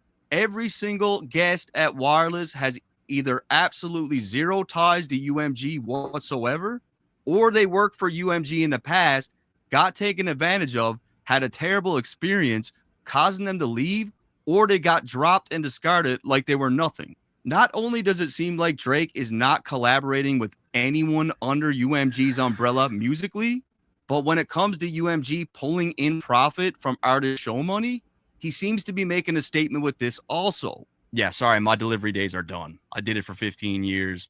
Here you go, take the keys. The truck's empty. Middleman lined it and I cut him out the deal. Turn cutthroat for real. The sad truth is most artists never regain their momentum. At Wireless, Drake had special guests with long-standing issues with record labels, and that wasn't random. This is a quiet and calculated move that mirrors the narrative within his lawsuit. You Neo in the Matrix, these niggas just Nemo in the ocean. Drake has been laying out all the clues, like the guy is going independent, 100%. In episode 1 of Iceman, Drake is working at the manufacturing plant. He's a cog in the machine, just another worker inside the system. We see flashes of a young, hungry Drake, just a naive kid chasing the dream, but that innocence fades fast. The scene shifts to something far darker as we see Drake surrounded by guns with 2 larger rifles aimed at one another. And from the beginning, I saw this as a metaphor for the war with the label system, specifically UMG. When Drake clocks out and slams that gate shut, it is symbolic. He's not just ending a shift, he's walking away from the machine and he's going to war against them. Some rumors say that Iceman is the final album that is owed to UMG under contract. And if this is true, then it all makes sense. This is it. Like, Iceman is his last work shift. He's done. So to me, it only makes sense that when he parks that truck and 3 weeks later, the man is saying they found it and it's empty, that's because Drake's days as UMG's delivery boy are over. And to me, this is a huge part of the premise behind Iceman and like what all this means. Anyways, the scene switches to a brick wall and you could see there's a door with a Pinocchio drawn onto it. Now, I actually tracked this exact location down, and as you could see here, the Pinocchio artwork isn't on the shot from Google Maps. So obviously Drake put that there for a reason. Filming it in Manchester makes sense because he had a show just the next night. Next, it switches to a scene where we see a pedestrian crosswalk sign, and I was able to find this location on the map as well. You can see that it's just up the street from the last scene. Something that you'll also notice here is that on the pedestrian sign itself is a hand-drawn sketch of what appears to be Spider-Man. And that's not even the first time that we saw this sketch. In episode 1, I remembered that when the scene showed the whiteboard with all the different types of ice on it, you could also see that same character again. At first, I really thought this was Spider-Man, but Certified Jarrett on Twitter claimed that this was the logo of Ben Dorado, who carried out a lot of design work for Party and Drake's album, and he also works closely with Drake's brand partner, Nocta. So I'm just not going to go down any Spider-Man rabbit holes yet. The scene then switches for the third time, and again, I traced it all on a map, so without a doubt, the last 3 shots were all filmed in the exact same area. As you could see here, this is the exact same location from Drake's stream. I saw people assume that this was like pre-recorded, but it's not. This is all live. Next, the scene switches to the inside of the building, and the business that Drake is at is called Sure Shot Brewing in Manchester. I even found a photo from this exact same scene with Drake on their website. They're a small independent company. Drake enters the scene still wearing the Iceman hoodie from the first episode, and you could see him looking at the red button on the left-hand side. Then he tinkers with the control panel in the front, which also has a red button, and the scene switches again, and he approaches another red button. You can't really see which buttons he's pressing. On Sure Shot's Instagram account, they shared some photos of Drake in their shop with the following caption: "Had a new brewer start last night. He turned on the chiller, prepped the lines, and locked up. Not sure he'll be back." So he's turning on the chiller, which kind of, is in line with the Iceman theme. So for anyone that doesn't believe that this was a live stream, the company clearly said that it all took place last night, and they even posted footage of the cameraman filming. This was definitely all in real time. Next, we switch to a scene with a man wearing a Pinocchio costume standing behind a tree with a red trailer behind him that reads "Deliveries up to 27 million, all in a day's work," with the word "work" blocked out. The scene that we're looking at in this case is exactly across the street from the building that Drake is inside. Pinocchio is stalking Drake, like he's watching him. The red trailer and the words that you are seeing is from a Royal Mail delivery truck in the UK. They have always parked their trucks in this location. Now, the slogan on the truck itself is interesting because of the number 27 million. This is the exact number of views that Kendrick's Super Bowl performance had on YouTube in the first 24 hours. Given the fact that Pinocchio is paired with that number, I just don't think it's a coincidence. Drake has made plenty of plans about bot usage. Drake, I've already predicted it. Let's say this, y'all. Y'all can't hear what I'm listening to, but shout out to y'all. Shout out to everybody watching behind the scenes, but this is super dope. The label set him up, man. This was all pre-planned. The takedown of Drake. And he feel like y'all bought the whole scene. Yes, the song was huge, but yeah. Hey, chat, comment so I know that microphone is working. Yeah, let's go. We've got a man literally stalking him in a Pinocchio costume, so there's no doubt in my mind that this character is meant to represent Kendrick. When we look at the character of Pinocchio, he is a wooden puppet fabricated by the man, right, and it's on the like a real person. From here, he desires nothing more than to be a real boy, and there is even a point in the 1940 Disney movie where Pinocchio is manipulated into performing at a puppet show by a fox named Honest John, as he assures him that if he does this, become a star. Bright lights, music. Did y'all not hear me say, after Kendrick has been putting out music for the last 10, 15 years, this is his big moment? Who promised him that? Who is he working for? Because I know when he got that Grammy, Dr. Dre, and Lucien Gringe was right in the front row. Applause! Aim straight to the top. Why, I can see your name in lights. Lights 6 feet high. Pinocchio listens to Honest John. He does the show, and at first it all seems to be 100% worth it.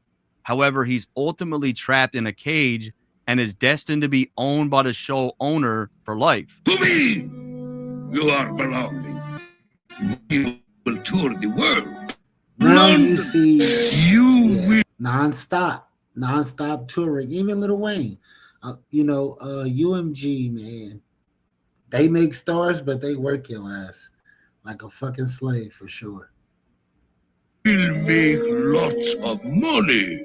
The role of Honest John in the Disney movie is an interesting parallel when we consider that John Janik, the CEO of Interscope Records, was so heavily involved in Kendrick's career. It's even more interesting when we see that John Janik has been named in the UMG lawsuit, where Drake's legal team have made demands to see compensation, incentives, salaries, and bonuses from John Janik specifically. In fact, it was just February of 2024, several months before the beef started, where if the John will be shifted into a role where he assumed a greater responsibility over U.S. label operations for UMG. So I feel like this is like a bigger connection when it comes to Pinocchio and why this is Kendrick, because it all ties back to John Janik. Pinocchio was manipulated to perform in front of a packed house where he is lying to the audience to become a star.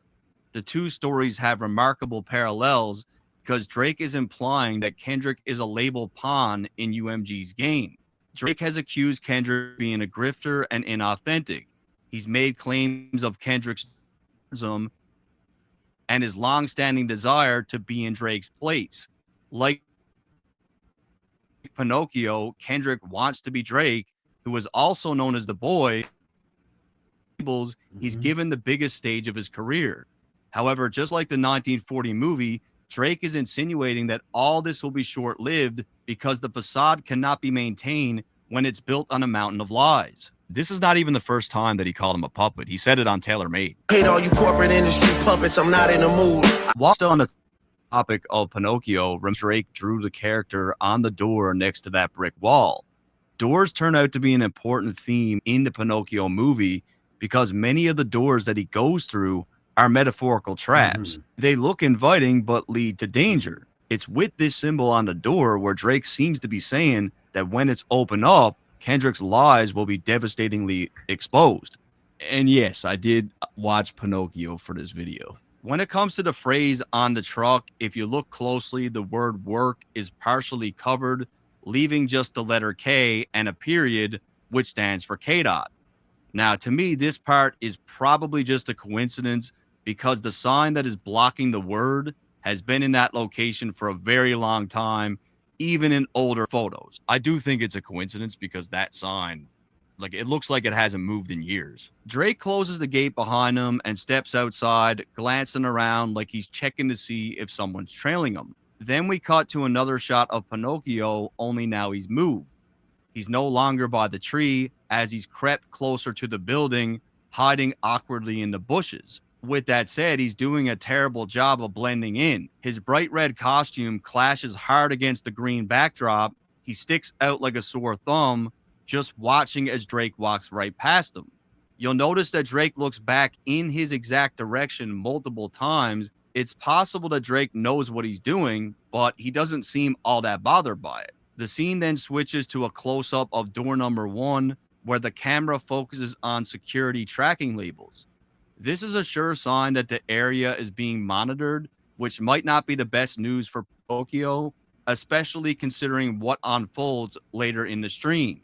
The scene then switches to a departure board for a train headed to York from the Manchester Piccadilly station. This train is set to depart at 2:44 a.m., and I confirm that this is indeed a regular scheduled route. So it's not like Drake put the words there, like this is an actual scheduled route at that station. And really, this is another strong indication that everything we are seeing is being filmed in real time. 2:44 a.m. is 9:44 Eastern. The stream was scheduled for 9 o'clock. It had a 10-15 minute delay, and as you could see, the clock that's rolling shows a time of 9:21 p.m. So again, for the people who think this is all pre-film, like it's not. It's all live. What we see next is the Manchester Victoria Bats building. This is an old building that was built in 1906 as a place where people could bathe and shower. Next, we switch to various scenes within the building itself, and the common theme for most of the visuals is clearly doors. Unlike the closed doors shown with the Pinocchio on it, these doors are all open. This likely symbolizes what we discussed earlier. An open door symbolizes that secrets are no longer hidden. Something that was once private is now exposed or accessible. Multiple open doors also symbolize multiple secrets. While Drake was in the brewery, we saw multiple red buttons, and you'll soon see the name of the upcoming song that he previews is called Which One? Which one? Like, which button should I press first? Like, which door should I open? The scene cuts to Central C, dressed like a British mobster, clearly channeling Tommy from Peaky Blinders, who also filmed at Victoria Bats in Season 2, Episode 6. In that episode, Tommy holds dangerous secrets about government deals and intelligence operations. He really knows too much, and he fears that powerful people around him might have him killed, so he begins writing a letter that exposes everything, just in case he's found dead. After I've served my purpose, I believe they intend to kill me. I therefore want to name a particular individual in this letter. The agent who has initiated and orchestrated this crime is Major Chester Campbell of the British Secret Intelligence Service. In the event of my death, it is imperative he be brought to justice. Eventually, Central C, who again seems to be channeling Tommy's character, meets Drake at the top level of the pool and hands him a bag. Now, in my opinion, the bag likely represents one of two things. One, incriminating evidence that someone gave Drake, meaning he's in possession of something they never thought would surface, information that certain people are desperate to keep buried. Or two, the bag acts as a metaphor for the knowledge that Drake already has. Central C's character really could just be a symbol or a vessel. Whether it's contracts, manipulation, streaming games, dirt on Kendrick, or industry puppeteering, the bag represents all that. In theory, it holds everything that Tommy's letter contained at the beginning of that episode. The bag is most definitely the bomb. For Pinocchio, I was able to watch the movie because it's just one movie. Like, Peaky Blinders is a fucking series. Like, I would have to watch. I would never get the video done, but I did watch that episode, and this is what I came up with. The scene then cuts to a woman dancing in an empty pool to Drake and Central C's new track, Which One? I'm at the carriages of London Birds. We are heading at the pillow face first. Keep in mind, this stream pretty much acts as the music video for this song. And when you think of a pool, it's typically a fun place that's full of life and energy. And one can imagine that a typical music industry video for a song like this one would fall into a much happier scene. However, Drake is threatening to show the other side of it by draining the pool. When that happens, the scene becomes eerie, and the fun facade behind many of our favorite dance records have a far darker backstory. The woman is wearing all black, and the scene doesn't scream party, but I'm trapped. In many ways, like an empty pool, the artist becomes a shell of one's former self. Again, that's just my perspective, my take. The song could also have some sort of dark meaning intertwined in it that's not visible to the general public. Drake has been known to layer subliminals towards people where only they know what he's talking about. When it comes to Drake, that's why you can't only focus on his rapping records, right? Because he layers different messages in like R&B records, or like it could be some happy singing song that might have something darker tied to it. 81, they'll bring the crashers to the party. Central C and Drake then dap up, and he leaves with the bag, and the next scene focuses on the plunge bath in the building. These baths were typically really cold, so this could be another tie-in to the Iceman theme. Next, we get Central C sitting down, and he previews a new record. Man, I'm calling my phone, but beefing my feet in the sun, that's a juxtaposition. I fuck with the record, actually, but I just don't, like, I'm not going to break it down now. Again, it's with this Central C track where Drake is just buying time so that he can get in position for the next scene. That's why we start seeing flashes of scenes that we were already shown. Eventually, we see the gate for Manchester Piccadilly Station, which is exactly where Drake needs to be to catch that train to York. The scene switches where we see Pinocchio, aka Kendrick, running after Drake. This is meant to symbolize that the evidence that Drake has in the bag puts him miles ahead of the puppet that is chasing him. It's really symbolic in the sense that Drake is saying, after everything you just did, you still aren't ahead of me, and you never will be. Lies can never outrun the truth. Your story is not sustainable, and what's in this bag is going to make sure of it. Drake is on this crazy next level cryptic shit, and if I'm Kendrick, he's probably tossing and turning right now. Kendrick's probably having trouble sleeping. Pinocchio, they can't see. My nose don't grow though. We then see Drake walking through Piccadilly Station, miles ahead of the puppet. He gets into an elevator and an instrumental starts where you already know what time it is with this. We all know what Drake is about to do with this beat. I believe it's on this track, this exact track, where he's going to expression that's contained in the metaphorical bag. When Drake catches the elevator with this playing in the background, it only... Y'all think this got anything to do with Draco? The eeriest thing ever. Draco went live. He said it's gonna be this mysterious album that's gonna come out, and Mustard's gonna be the and he just like it all was tied together, and I'm just like, what? And these were labels. It's all. I just want to see how this is gonna unfold. Tap in the comments, man. Let me see if the comments is working because I don't see any comments. This is getting good, y'all. Oh shit. That's crazy. Only spells out one thing. I'm on a whole other level than the guy that's still outside the building. Did the labels want to get rid of Draco for all this even to work? Only spells out one thing. I'm on a whole other level than the guy that's still outside the building. Lastly, we see the words coming soon with a Pinocchio silhouette in the middle, which means Drake is going to be exposing a lot of these lies in the very near future. You might have caught this dude off guard last time, but you do realize they're fucked now, right? They're fucked. I'll call it right now. We'll see if I'm wrong. I don't think I will be. Those guys are fucked.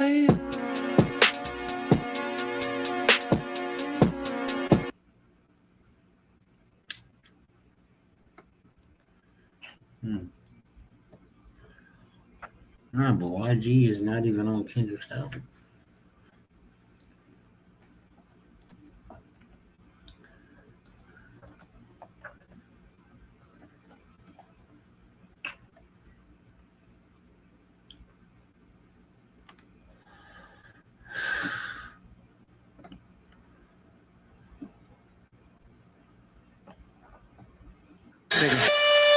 Uh-oh. Oh, shit.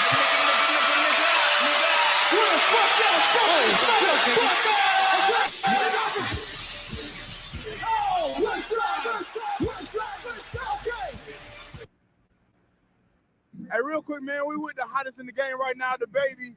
We got one quick question for you, man. All the ladies want to know, what city would you say has the best women?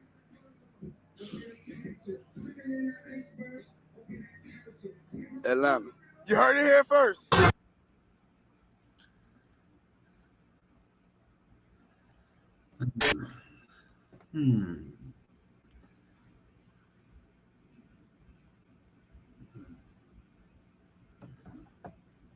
Urban Legend 11s, you know what it is, bro? Let's talk about it. Now, it's being reported that YG has come out and dissed Drake for name dropping him on the song Family Matters, using his name to diss Kendrick Lamar or to discredit Kendrick Lamar. So YG seemingly came out, and dissed Drake for it. That's what the reports are saying, man. It says YG seemingly responds to Drake's Family Matters on new single. YG has thoughts on being name dropped. Now I'm gonna show you guys the line that Drake said about YG. If you didn't know what happened on Family Matters, Drake said, "You know who really bang a set? My nigga YG." And he was using that, and he lumped them in with a bunch of different other artists to say that Kendrick Lamar is not really from where, you know, he's actually from, to be honest with you guys. Like, Kendrick Lamar is from that neighborhood. So he was trying to say, you know, YG is really about it, you not. Drake was trying to say that to Kendrick. Or maybe YG apparently didn't like it. The report says YG was not involved in the Drake versus... Maybe he's letting the world see that you're being controlled and you couldn't be the artist you wanted to be. Who knows? Involved in the Drake versus Kendrick Lamar battle. He was actually one of the few West Coast artists who didn't step in with an opinion. The problem, he was directly referenced by name on the Drake diss Family Matters. Drake used the Compton rapper to discredit Kendrick Lamar by claiming YG banged a set, but Kendrick Lamar didn't. It was a relatively unimportant line, and one that saw YG get lumped in with other artists. No big deal, right? Well, it seems like the Compton rapper felt a way about it. Now, YG posted this song on his Twitter, a snippet of it before the song actually came out, and it said, "For the suckers who know they ops, but keep my name in their mouth like we bull." If you don't know what bull mean, that's how Blood say cool in California. You feel me? He said, F out of here, P-U-S-S-Y. I can't say it on YouTube, but so YG had a problem with Drake because, you know, Drake did the song with Draco. Kendrick used Draco's style to come on. All right, let's keep it. But y'all know what you really said. You feel me? Anyways, the YG lines said this right here, man. YG said, "Ha ha ha, you niggas bums. Weird ass nigga, and you're feeling about these just weird ass nigga off that perk you be tripping. I'm gonna tell you about yourself, and your weird ass gonna listen. You be on that bullshit, Scottie Pippen. You a weirdo. Effing on weird hoes, nigga, you weirdo." Weirdo is one of the things in California. You call somebody a weirdo, bro, that's like the worst, most disrespectful thing you could call somebody. Like, where we come from, people really get in shootouts about, you know what I mean, calling somebody a weirdo. So when YG is saying weirdo, it's not like he just name calling, bro. Like, he's saying that's in California where we come from, that's the most disrespectful thing you could say. So when he keeps saying weirdo, he's making a point by saying that. He said, "Your whole life in limbo. You bitter ass niggas be sweet like Cheerios. Weird ass nigga, you niggas lame. When it's smoke, don't ever mention my name. You gonna have me jeopardizing my fame, jeopardizing the game, jeopardizing where you hang." So people are saying that those lines right there are about Drake saying, you know, when it's smoke, don't ever mention my name, because Drake said, you know who really banging said my nigga YG. And obviously, you know, YG is from Compton, Bompton, and Kendrick Lamar from the same area. I don't know them to be friends, but I don't know them to not be friends. And we've seen that Mustard is hanging really close to YG all throughout his career. They actually just got back real tight in the past couple years. And, you know, Mustard is very heavily involved on the Kendrick Lamar side of things. Obviously, he came out and said, "I'll never go against my city for anybody that's not from here."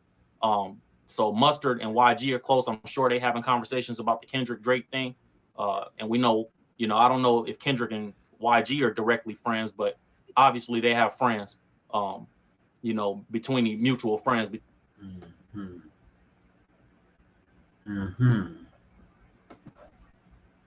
Between each other. And they probably have family members and homeboys from the same hood.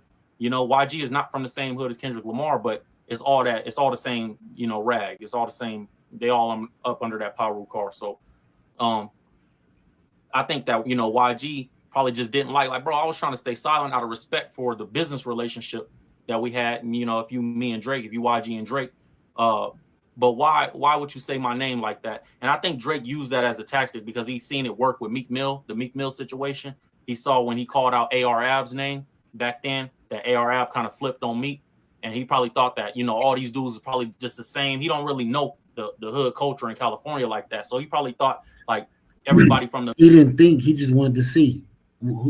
Like, choose a side, nigga. What side do you stand on? Are you bitter for me doing this song with Drake, with Draco when y'all beefing? You know, is that why you're not cool with me? Because if you think about it, Drake helped this nigga career, but those were UMG moves. Now let's see. Let's see who everybody signed to.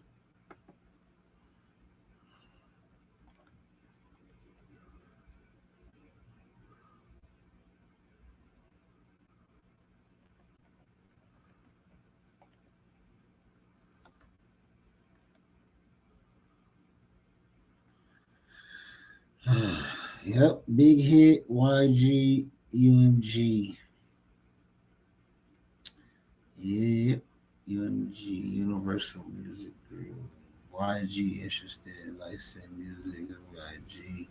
Okay, yeah, YG is signing Universal.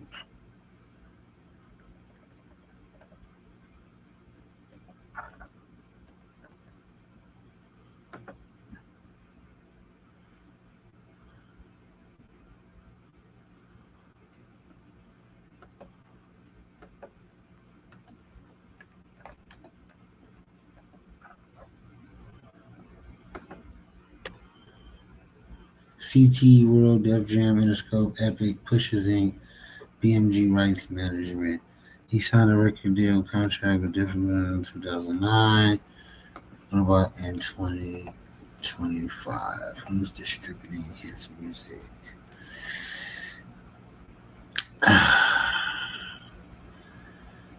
YG 400 label is operating under a multi partnership with BMG, while previously deals with Def Jam, Epic Records.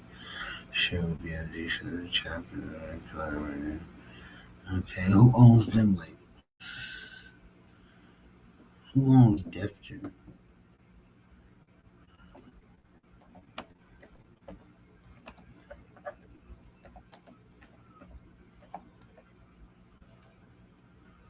Universal Music Group. That's all I wanted to know. Okay. Who is DJ Mustard signed to? And did Universal try to sign Draco?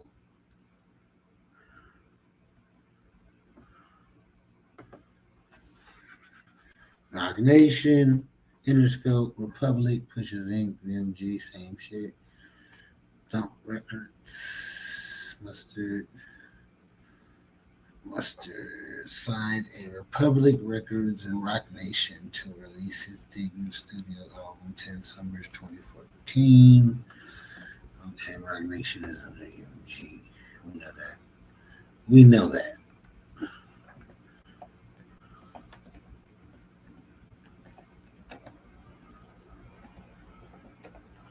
All these labels are under the same labels.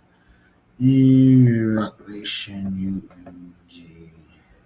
Rock Nation, founder Jay-Z, partnership with Universal Music Group. All right. And we know Kendrick is tied to Universal too through Interscope. Yeah, Universal owns everybody. Okay. Everybody from the hood is saying, if I shout out, to the homies.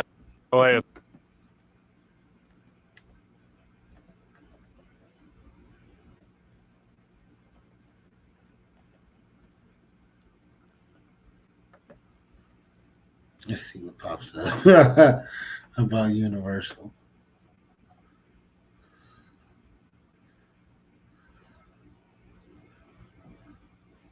How they use black music to get rich. At which point he offered me a job running MCA. Now, MCA, as a music company, was known in the industry at that time as the Music Cemetery of America. Sincerely, everyone they had very few artists. They had a very good country division, actually. And they had Mary J. Blige and a group called Rush, but that was it. They had about an 8% market share. And Interscope and then Universal? Well, what happened was Jimmy was getting bombed from Washington because he was still putting out these vulgar, misogynistic records. And it was very easy for him to free himself then from the Warner Group. And I was very eager to get him to Universal. It was to MCA, which Edgar and I changed the name to Universal. So there they came. Jimmy ran the West Coast, and I ran the East Coast, called it Universal. And that was the key moment for that Universal. It was a small company before that. Jimmy came over, and within the first year and a half, he had the number 1, 2, 3, 4 albums in the country. And we ran right up to like over a 20% market share. It was an amazing, really fun. So what was your strategy at Universal? Well, the strategy was to fill it with urban music. I don't think a record company can really be successful without urban music, the roots of our music. And we had Death Row, I bought Def Jam. We acquired Cash Money. And just with those three companies, we probably had 45% of all the urban music in America. That was it. And then all the cool kids wanted to come with us. So it was really fun. I'm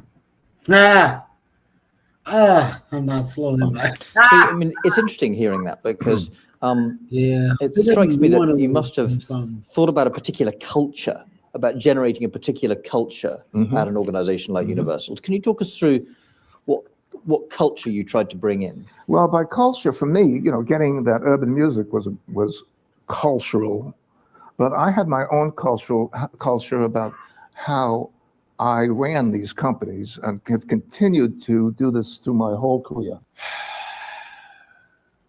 I see why a lot of people, shut the fuck up, Mike Tyson. I see why a lot of people, when they got into the music business, they wanted to get the fuck out. This shit can be disheartening if you don't already know. But guess what? Y'all do know. That's why I'm here. Lock in. My ducks, my swans, welcome to the pod. My name is Dorian from Group82Music.com, and right here we got Doug Morris, the former CEO of Universal Records, talking about the formation of Universal Records and how they use black music to get rich. Now, the Jimmy in the story that he's talking about is Jimmy Iovine. Jimmy Iovine, founder of Interscope. He did a lot of stuff with 9 Inch Nails. He did stuff with Bruce Springsteen, but his claim to fame was Suge Knight, Death Row, Dr. Dre, Snoop. Jimmy Iovine is the one that put it in front of white people, a lot of white people, that made it pop music. It wasn't just gangster rap anymore. Doug Morris knew Jimmy, and he got offered a job at MCA Records. Jimmy was at Warner Brothers at the time. Warner Brothers was getting killed by the media for putting out this music. C. Dolores Jordan, Tipper Gore, all these people in the early 90s was going on these campaigns talking about this is fucking pornographic filth bullshit. So Warner was like, yo, we got to separate ourselves from this. We can't have it. You got to go. We can't deal with you. So Jimmy was a free agent. It means Death Row's a free agent. And so Doug Morris was like, come over here. Come over here to Universal. We have 8% market share. We got Mary J. Blige and whoever other band he named. We have nothing. We got absolutely nothing. So how are we going to? Mary J. Blige, huh? Was already signed to Universal. Okay. Puffy. So all these people know each other, bro. They all was under the same umbrella. How are we going to? A lot of these are turn this around. Every single record company. Yeah, I think they like Tupac. Have you ever seen a picture of Jimmy Iovine and Tupac together? Or any label? How are we going to turn this around? Every single record company has been built on the backs of black music. So he knew the formula. We're going to have Death Row. We're going to let them do whatever the hell they want to do. Give Suge Knight as much money as he needs. And what he say? They went from 8% market share to what, 60 to 70% of all urban music? And then the cool kids want to be with us. He's right. Niggas want to sign to Universal because we kept seeing that Universal on the packaging. And we knew that Universal was putting the money behind these artists. And that's how everybody got rich over. That's how Jimmy Iovine was able to do all the stuff he did. Thankfully, he took Dre with him. And that's how he's damn near a billionaire today. They've been using black music since the beginning. I got a video on Instagram about Russ where he's talking about how white kids use meme pages and 13-year-old white kids, how they control the industry. It's the exact same thing. Black music controls all this. Black music is what gets people rich. Their great-grandkids are going to be rich off of that. While you still going to be performing songs when you're 60, 70 years old, hoping you getting $10,000 from FAMU's homecoming. You don't deserve that. We don't deserve that. We're in control. Being an independent artist is like being a woman. When you're pursuing a woman, early on, she's in control. She's in control where y'all go to eat. She's in control of all that. When does that transfer of control happen? When y'all have sex. Her opinion still matters, but now she has opened up. She has allowed you to be a part of her. And a lot of niggas don't know what to do with that, and they run, they abuse it. It's the exact same thing with a record. My masters are virgins, and they're going to stay fucking virgins. And if anybody is going to fuck my masters, it's going to be me, not your ass. Fuck off. If you want to build your independent music empire, you want to keep your masters a virgin, you don't want them to be the whore that the entire village is fucking, click the link in the bio. Purchase one of our packages for 60% off right now. Not the pod. That's a trap. That's facts.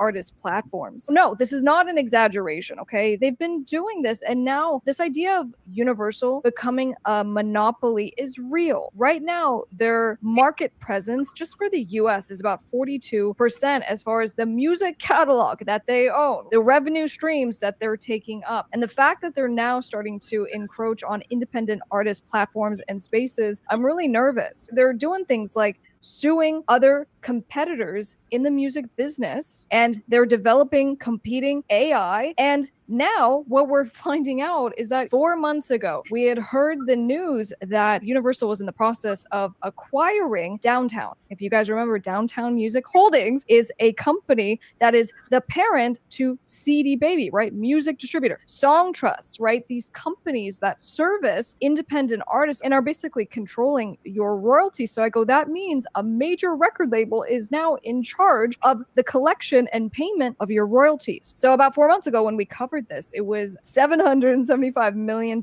acquisition. And the thing that I said that time as I go is, why is no one calling this out as Universal is becoming a monopoly? When we say there is a monopoly, it is a company that is now dominating a particular marketplace. And this brings up red flags because we go, well, monopolies are a really bad thing. And typically the government will kick back and say, for example, this happened with Meta. Do you guys remember this? Meta owns Facebook. Meta purchased Instagram. Meta purchased WhatsApp. And so as Meta continued to try to acquire more and more social media platforms, eventually the Federal Trade Commission, right? So the government stepped in and said, you are not going to do this anymore. And it's because when a company becomes such a giant, it becomes impossible to compete with that company anymore. This was obviously at the end of last year.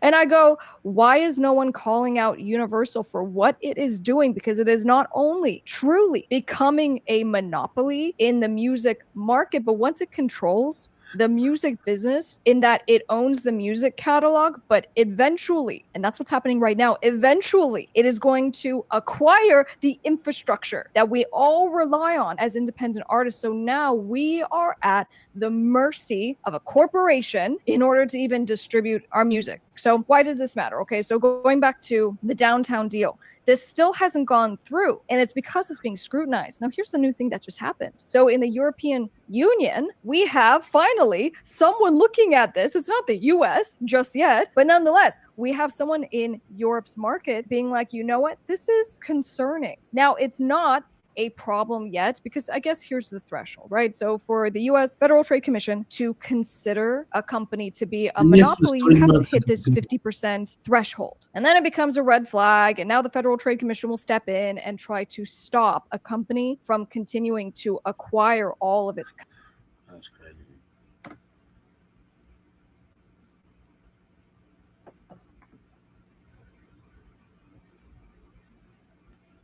Welcome back to Money and Music. In part 1 of the series, we broke down the massive reach of Sony ATV, now known as Sony Music Publishing. That video did really well, and it only made sense that we eventually cover the next giant in the music publishing space. Today we're diving into part 2 with another heavyweight, Universal Music Publishing Group, also known as UMPG. We're going deep from their catalog acquisitions and industry dominance to the company. Ladies and gentlemen, that title, believe it or not, is 100% true. Now, Aubrey Graham, Champagne Cop, the snitch guy. Snitch.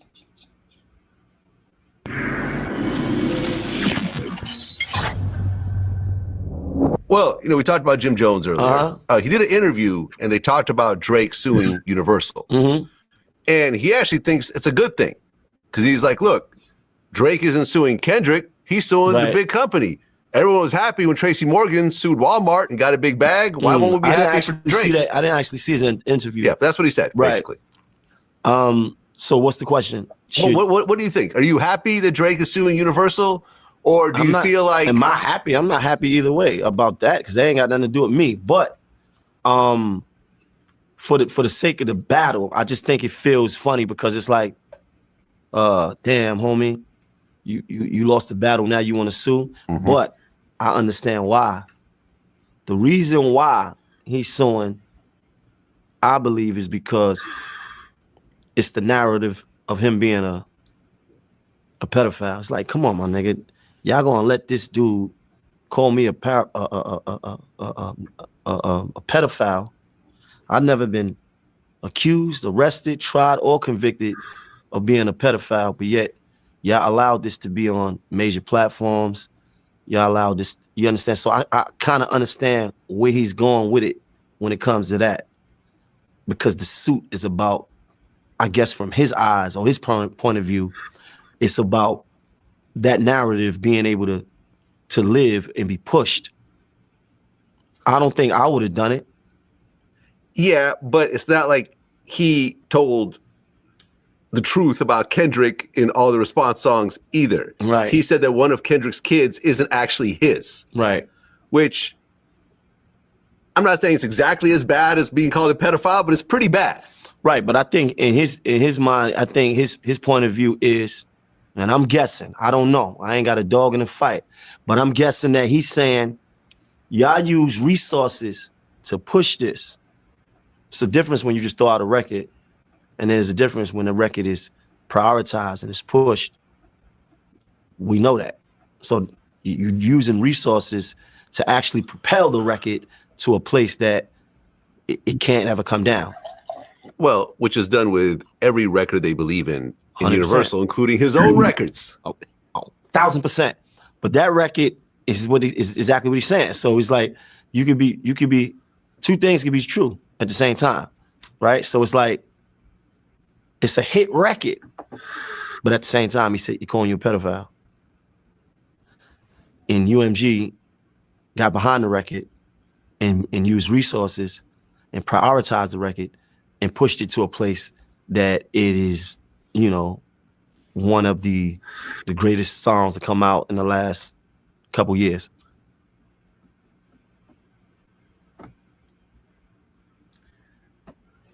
You can have a great song, you can have a hit record, but it's not really a hit record until the label get behind it and make it a hit record. And that's what he's saying. Y'all made this a priority to take me down. Y'all did this maliciously. There's no love, no loyalty. Y'all sold me all these dreams and told me that, yeah, we family, we this, we that. But then at the end of the day, you know? Rap war between Drake and Universal Music Group is escalating tonight in a new amended legal complaint. Drake says the record label waged an unrelenting campaign to amplify Kendrick Lamar's diss track. The filing says UMG made significant financial investments and leveraged its professional connections for, quote, massive amplification of a defamatory claim by Kendrick Lamar. Lamar performed his diss track, Not Like Us, to more than 133 million viewers at the Super Bowl. Drake claims the lyrics falsely paint him as a pedophile, and the record label knew Lamar's lyrics and images in the song's music video were false and dangerous. Universal Music Group has previously sought to dismiss Drake's lawsuit and responded to this particular amended complaint, saying, "It is shameful that these foolish and frivolous legal theatrics continue. They are reputationally and financially costly to Drake and have no chance of success." To discuss, ABC News legal contributor and trial attorney Brian Buckmeyer joins me now. Brian, what do you make of this new claim by Drake and his attorneys? And does Drake have a case here? Well, Phil, it's an interesting argument. I'll kind of answer that backwards. Yes, do I think Drake has a case? I believe so to some degree. He has to fight back. Next, they'll be painting a picture that he really did do some of that shit. That's the next move. I got a visa, I'm fly to my country. I ain't tripping about who hit it last. I want it. You get the better me. That's how you get the road truck, the mansion, and the equity. That's how you get that rock on your ring. You get that ice on your sleeve. You get that 20 more C at your home. Take the 808 out at the beginning and just leave the kicks. That ice on your sleeve, you get that 20 more T that they work on me. Look, she just got a visa, I'ma fly to my country. I ain't tripping about spending the cash. ain't tripping about who hit it last. I want that. Now they got some pussy I can guess. I want that. I can tell that nigga you less. I want that. She just got them titties and the legends. I want you. I want you, girl. I want it too. I want it. Girl, I want it. Hell out that bitch in the strip club. Yeah. And it's something different, like, you know what I mean? Like a different tempo, different. That's why I really told him, motherfuckers. I be knowing, like, I be going with the whole, like, bro. Like, I know the whole, like, niggas, they matter, but niggas don't matter. The girl gonna buy, the girl gonna listen to that shit. They like, man, yeah. And the girls gonna dance. They gonna want to make the video. Yeah. You know what I mean? With them dance to the songs. All that. Yeah. All that shit. Yeah. All right. So just make sure you got the vocals how you want it. So before I send it off the mix, I'm just you exactly how you want it. Cause I'm gonna send it to him exactly how you want to put it in there. Boy, Wyatt fan Lucci, man. Shout out Lucci, man. Birdman. Shout out to Jacqueezy. That sound, though.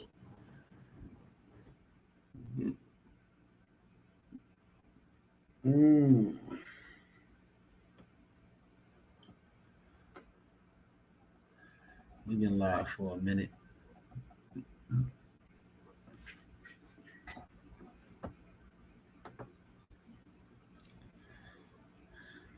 You do this, like people looking for. On the surface, T-Pain and Drake never really seem to have any sort of beef or any reason not to like each other. But what if I told you there's been tension bubbling for over a decade and Drake just exposed it? T-Pain recently threw some shade in Drake's direction by more or less saying that Drake should consider retirement. And to this, Drake fired back, claiming that T-Pain had secretly resented him for years. Drake is like, no, listen, okay, I got another one. Hold, check this out. Check this out. Y'all didn't like that one? Okay, real quick, just one more. And after digging into this, Drake was actually right. He's gonna run for 7 minutes. Absolutely, for sure. Weird ass cadence. How soft his voice is. Keep going. His arms is mad little. Okay. Give me a word to describe him. Kanye West. Awesome. Drake. Singy.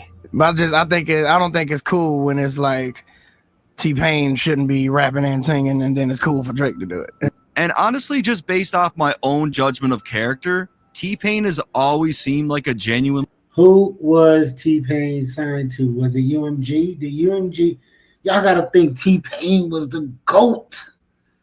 The GOAT. Like, he was promised. I'm sure they told him everything. Yeah, you're gonna be the biggest in the game forever. The top guy. Like, he had that. The push was behind T-Pain. The money was behind T-Pain for sure. The music was okay. It was great. I'm in love with a stripper, blah, blah, blah, blah, blah. Same kind of records Drake came with. It feels like he got his spot taken. Genuinely good dude. He doesn't give off Snake vibes at all. He's got a contagious personality, super likable. I'm keeping it 100. And did they predict the records that T-Pain made? You got to think his biggest record was with Lil Wayne, right? One of the biggest records. Genuinely good dude. He doesn't give off Snake vibes at all. He's got a contagious personality, super likable, and he usually comes off as someone who's pretty positive, but make no mistake about it, he's got some internal issues with respect to Drake. So there's no doubt that he is a Drake hater, but the question really is why. First off, I've been seeing a lot of T-Pain slander on the timeline, which is pretty wild considering that he did crawl so that Drake could run. If you're a fan of Wayne, Thug, Future, Drake, Travis Scott, Kanye, Chief, then you're a fan of T-Pain, and he's like, these are all my children. I'm supposed to be the biggest. The labels told me I would be the biggest. They promised me this spot. And then looks what happens. Chief Keef, Lil Baby, Gunna, Playboy Cardi. We can line them all up along with the majority of artists over the past few eras. They were all influenced by T-Pain through a sound that he helped pioneer. When you look at the era that T-Pain stepped into, it's not hard to understand why he caught so much hate early on. This was the mid-2000s, and hip-hop was still... Jay-Z put out a song called The Death for Auto-Tunes and kind of killed this man's career. Like, advocated that that's not it, and everybody and they signed artists after Jay-Z signed artists after that uses auto-tune. So it was crazy. It's crazy. It's crazy. Very gritty. You had guys like 50, Jeezy, Wayne, Dipset, T.I., The Game. So when T-Pain popped up out of nowhere, singing and rapping with this weird robotic-sounding voice, a lot of people didn't know what to make of it.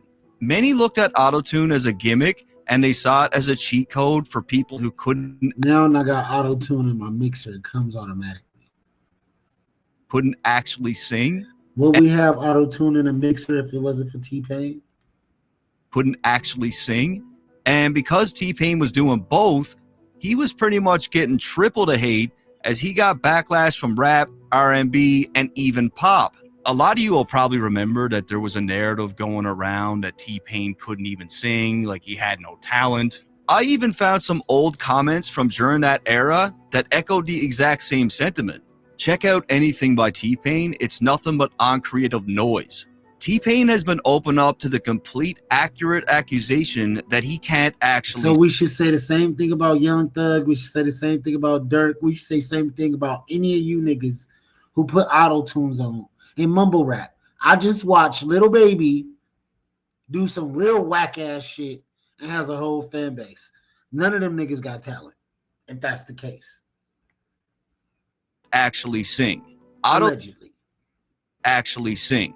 Auto-tune found its poster child with T-Pain, but here's the thing. T-Pain can't sing. People like T-Pain who can't sing at all are starting to deface the value. Telling me that Dirk and all them niggas could sing and Lil Baby could sing. Face the value of good. Drake could sing. Face the value of good harmony, which turned out to be all bullshit because T-Pain actually could sing. And the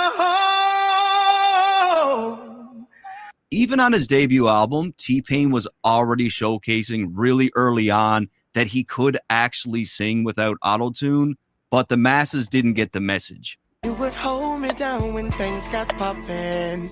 He just wasn't really an album. They couldn't even tell the difference between when he used auto-tune or not. Really an album artist. Like, he wasn't known for his deep cuts. People bought his CDs for records like these. Ooh, she got me doing the dishes. And with records like that, one hit turned into two turned into a streak, and before you knew it, he was the go-to guy for hooks. If you wanted a hit in 2006, pretty much up to 2009, T-Pain was definitely the man to call. He dominated radio. He was on damn near that was the label getting him to do all these favors. Every remix. Just like they did with Drake. Every remix. And he basically became the sound of that era. Everybody jacking me as soon as I stepped in the spot. Let me talk to you, let me buy you a drink. Somewhere in Wisconsin, I'ma take a shot of the Nouveau.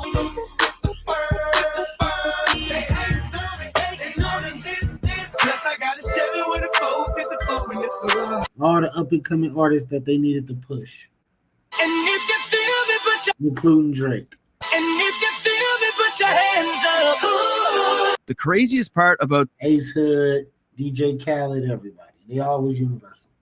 And if you feel me, put your hands up. Ooh. The craziest part about the whole thing is that the very tool that T-Pain got roasted for, auto-tune, ended up becoming the sound of the industry. Artists like Wayne and Kanye were some of the first major names to fully embrace it.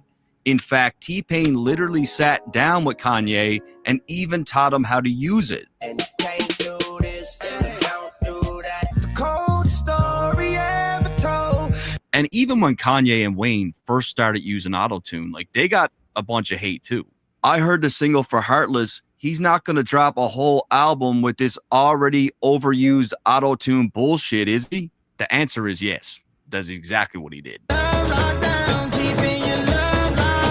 All of a sudden, the gimmick that T-Pain was so heavily clowned for was literally everywhere. I don't know the names of the songs, but when you turn on Top 40 radio, you will hear it used very, very badly on 90% of songs. Yes. The auto-tune era was like, oh my God, bro. Now it's still heavily used. A lot of non-talented artists are using auto-tune 95% of the time. Songs. You won't have to wait long to find a pop or R&B singer that is auto-tuned to the point of not sounding human. And it's unfortunate because even though everyone was using it, T-Pain got all the hate. The name T-Pain was synonymous with auto-tune. He was the face of it, and he didn't do himself any favors as he completely leaned into it. At one point, he even created an auto-tune app for the iPhone, and eventually the vocal tool itself got completely exploited online, where people were using it to crack jokes all over the internet. Access to affordable health insurance. I'm never going to live it up that I didn't start a YouTube channel back then. Like, shit was so fucking easy. Like, look what I'm doing right now. You hit the like button, please. By this point, music listeners were growing tired. Complaints were being made that every song sounded the same, and even T-Pain tried to get in front of it as he wrote an entire diss record to all the people who were biting his sound.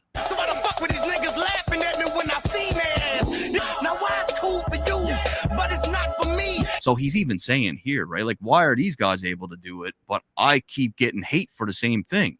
However, an artist with a song that didn't go unnoticed was none other than Jay-Z, as he dropped an entire record where he calls it all out, the death of autotune. This is anti-auto-tune, death for the ringtone. On the track, Hov plays it really smart because he's echoing what music fans were already saying. He's literally calling for the end of autotune, and this track kicked the criticism for both the Tool and T-Pain into high gear. Autotune was cool for the first 10 songs, but seriously, T-Pain and imitators, enough is enough. I'm with Jay-Z on this one. Soon enough, we started seeing articles and blog posts where autotune was listed as a music industry trick that needed to die. Even big stars like Christina Aguilera were seen wearing t-shirts that said autotune was for pussies. Bands like Death Cab for Cutie went as far to organize full-on hate campaigns against it, and even artists like John Mayer were clowning it. T-Pain was sadly the main target and focus of all the hate, and this type of backlash was pretty confusing for him. I don't understand why the most hated artist is being the most copied artist. Why can't they just own up to what I've done for them and this industry? So at this point, T-Pain is really starting to grow a hatred for the industry, and it's around this time where Drake also pops off. But I do it to Much like T-Pain with autotune, Drake changed the game when he dropped So Far Gone, and while he did get a lot of hate for being soft and emotional, T-Pain already helped break the barrier that softened the blow for Drake, because since 2005, he had massive hits where he was saying things like this. She counting off all my homies. She ain't even my main lady. All she wanna do is hurt me. T-Pain took a look at where the game was headed. Everyone was trying to be hard, aggressive, and street. So he flipped the script, and his cheat code was doing the exact opposite by being vulnerable, melodic, and singing his raps, which, you know, set the stage for Kanye to do this. My face turned to stone when I heard. And for Drake to do things like this. The woman that I would try is happy with a good guy. And Drake was my also favorite songs, bro.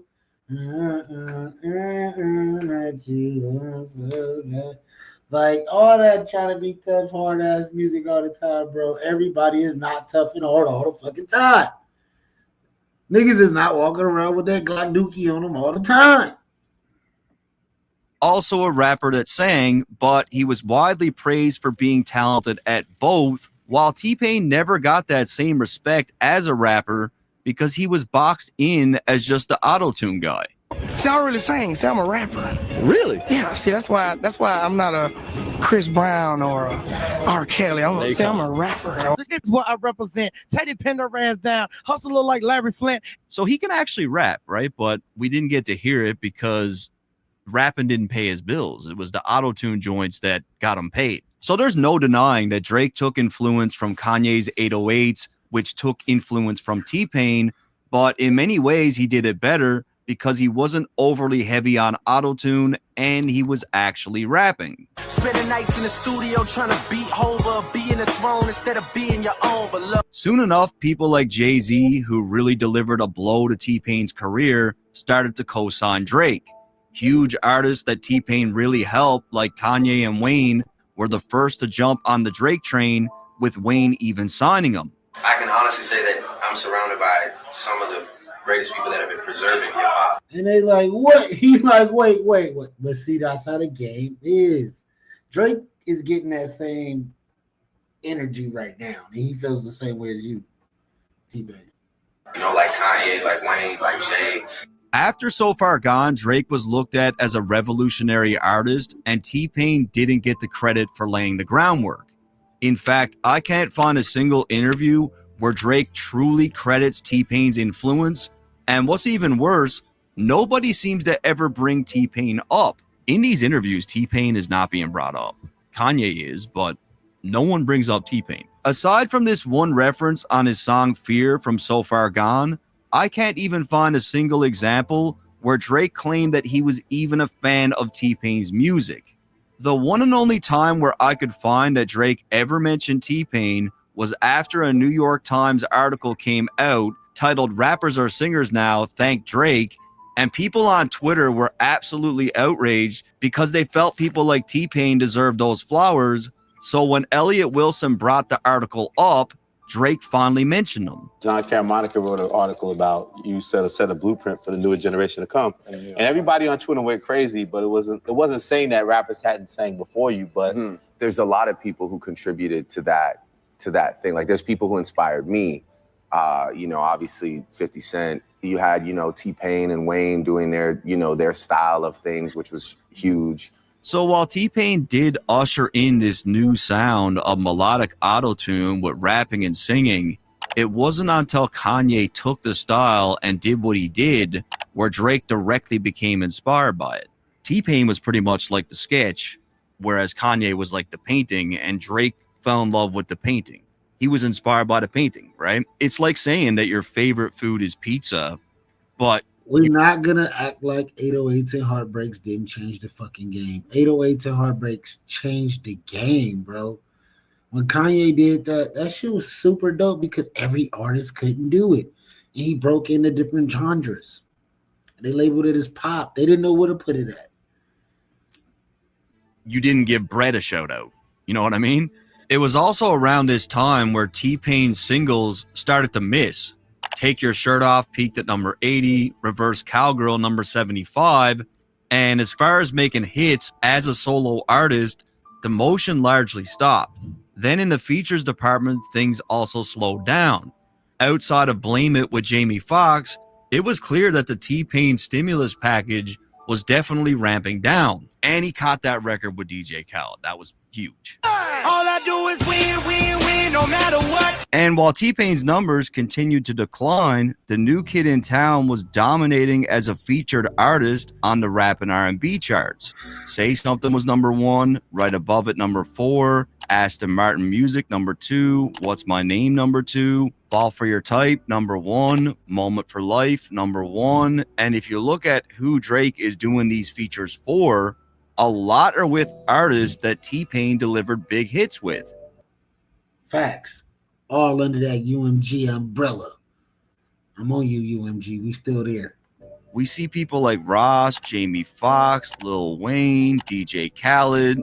So basically, in the blink of an eye, this light-skinned dude from Canada was now the new guy for hooks. I just needed time, but here goes nothing. Pull up on the block. Then as a solo artist, Drake also flourished with Best I Ever Had being number 1, Successful number 2, Forever number 1, Over number 2, Find Your Love number 3, Miss Me number 3, Fancy number 4. So it took Drake around 2 years to pretty much surpass what T-Pain had done on the charts. And then at this point, T-Pain was really being fizzled out by 2011. Now, as far as the relationship between Drake and T-Pain, the common denominator between them was their friendship with Wayne. T-Pain had worked with Wayne a lot, and even before So Far Gone in 2008, Wayne took T-Pain on tour with him, and Drake was a guest at a couple of the shows. I'm going to assume that they probably met for the first time while on this tour. And initially, T-Pain seemed to be a fan of Drake. Even when he responded to Jay-Z's Death of Autotune, he did so on the Successful beat. So that Nouveau got me popping shit, and even that was strategic as fuck, T-Pain. And even worse, nobody around me is knocking it. It was also around the same time where T-Pain went in on Drake's Forever. Due to all these motherfuckers hating so heavy, I done got enough bread to buy 20 more Chevys. When Drake came in, I feel like he started to rap a lot more and not just like melodic rapping, like rapping. Anyways, back on the conversation of Wayne and T-Pain, because this is really important. It was in 2008 where they even made claims of starting a group together. Discussions around a joint project titled T-Wayne went on for years, but never. I remember T-Wayne. But never came to fruition. By the end of 2010, T-Pain was even supposed to sign with Young Money, but at the very last minute, they decided not to sign him. But I was actually supposed to join Young Money.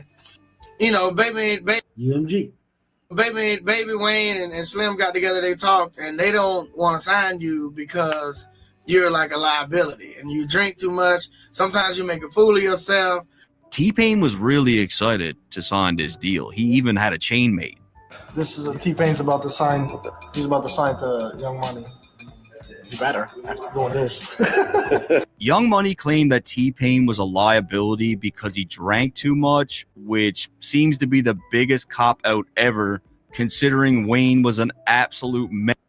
Was a lean thing. I remember times Wayne looked like a straight crackhead. You know, Wayne was your grandma or your sister. Absolute mess during that time. Birdman is not walking away from money because the artist is drunk all the time. Like, T-Pain was going cold. And you've got to consider they made Drake his competition and took him out the game. How devastating this was for T-Pain, as at the time Young Money was on fire. They had Drake, Nicki, and Wayne dominating the charts, and getting signed could have been the lifeline that T-Pain needed to reignite his career. However, the deal fell through and he was stuck in a stale situation with Akon and Convict, which was a label that was no longer giving T-Pain the push that he once had. Akon started focusing on other business ventures, and T-Pain was left without much label support.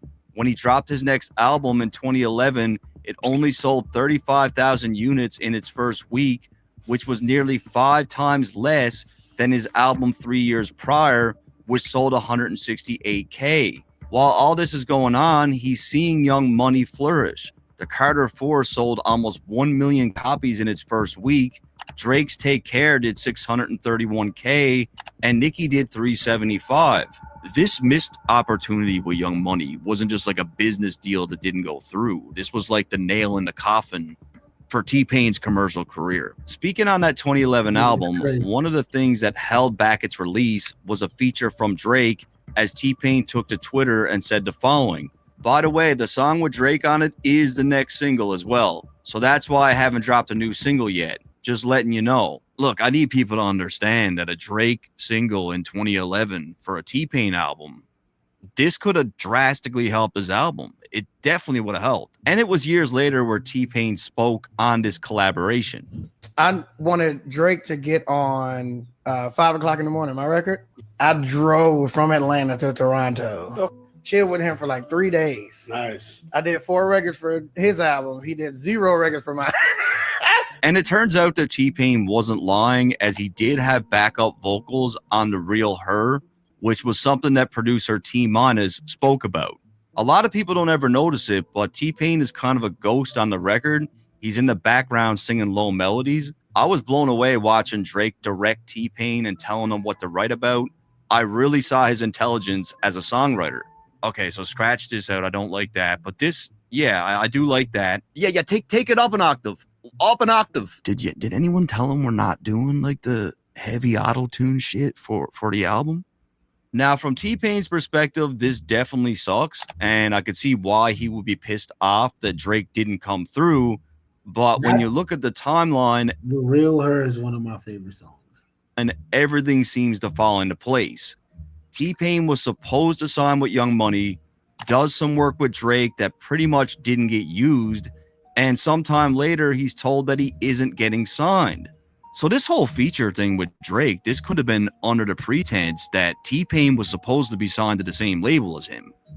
with Young Money, but it didn't happen. Which again really sucks for T-Pain because he probably thought that everything he was doing was a greater play for his opportunity with Young Money. I'm not sure when he decided to pull the pin to get that chain made, but he definitely felt like this was a sure thing. I went and got the chain made because it seemed like it was like really a real thing that was going to happen. I mean, it's even possible that the work that he did with Drake could have made Young Money realize that he's not a good fit, right? And literally a month after Drake dropped Take Care, we get T-Pain in an interview voicing his frustrations about how Drake gets a pass for singing and he doesn't. But I don't think it's cool when it's like T-Pain shouldn't be rapping and singing, and then it's cool for Drake to do it. From that point forward, Drake's success rapidly increases, and while he's reaping the benefits of being the hottest new artist on the planet with the formula of rapping and singing, T-Pain was fading. It was on a flight to the BET Awards in 2013 where Usher approached T-Pain on the airplane and told him to his face that he destroyed music for singers. We was actually going to the 2013 BET Awards. She said Usher would like to talk to you in the back. Because from that point on of auto-tune, R&B records stopped selling. They weren't selling anymore. He opened up the door for any Joe Smo who never took singing lessons to be able to just put out 808s and heartbreaks and take over the charts, and R&B artists who've been singing their whole life can't sell a record. When the last time Usher had a big moment? He's like, bro, I am the most talented in this area and I can't get a break. He was like, nah, man, you really fucked up music for real singers. That's the very moment that started like a 4-year depression for me. So now think about this, right? He's getting told this while he's on his way to the 2013 BET Awards. And when they announced all of the nominees, it looks as though Drake is the one who may be winning a lot of awards this year. So while T-Pain is sitting in his seat at these awards, after being told something by Usher that would eventually trigger a full-on depression for him, he's watching Drake take home all these awards. He's probably looking at the whole thing, right? Like, Future is up for new artists. He uses tons of auto-tune.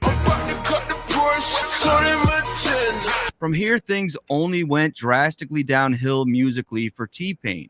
In 2013 and 2014, not a single feature charted, and the success that he had early on was a distant memory. In the case of Drake, he had turned into what T-Pain was in 2008, helping 14 different artists make it onto the charts in those same years. Eating crab out of Malibu and Nobu. That's right, I like my girls BBW. For your Mercedes, I'm glad you reminded me, baby. Them shows is back to back now. Word, you ain't never told no lie. You ain't never told no lie. Got one watch that could probably pay for like all your chains, so you don't be chained. Then we fuck all night till things get right. This long dick nigga ain't for the long talking. I've been this shit so ill that we had to restart it. Drake was going crazy with zero signs of slowing down. And this was something that T-Pain seemingly took notice of, as while on a podcast with Snoop Dogg, he explained that he was hoping to get Drake and a few other artists together for a rapper turned singer project. Yeah, I'm trying to put together this big rapper turned singer collab.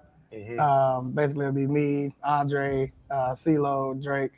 Just, you know, the rappers that sing as well. Exactly, you know what I'm saying? Exactly. Do that thing. I'm trying to put that together. As you should. And let's be real, this was in 2014, and although T-Pain used to be that guy, the industry is fickle and he was cold as ice. This is a business, and I don't think it's too far out of reach to assume that Drake wasn't interested in doing this project, and this probably made T-Pain even more bitter. At this point, he's really building up an animosity for the industry because a lot of the people that he helped, they all turned their back on him. A lot of people don't know, most of those features I did back in 2008 and 9 and 10, I did all of them for free. So I did a lot of stuff for free, and then, you know, nothing was reciprocated. Now, with respect to Drake and the work that he did for him on Take Care, whether people did the same thing to Drake, bro. I know T-Pain is watching like, well, every dog must have his day. I know he probably celebrated. he probably danced the night like a motherfucker. on the way up, the people you step on the way up are the same people you're gonna see on the way down. And Drake is having that moment. Except bro still putting out dope music. Only the test of time can tell. He gotta keep dropping dope music. But that one song he got, that shit's hard. So whether that deal was written on a napkin or whatever, this was very likely an issue with Young Money Cash Money label. We in Miami and up another notch. That shit go crazy. Whether that deal was written on a napkin or whatever, this was very likely an issue with Young Money Cash Money label and not Drake. T-Pain actually sued Cash Money years later. And look, T-Pain might have given Drake some backup vocals for a song, but realistically, he didn't help Drake that much. One could argue that Drake should help the guy that influenced his success, but if that were the case, thousands of other artists would have to do the same thing.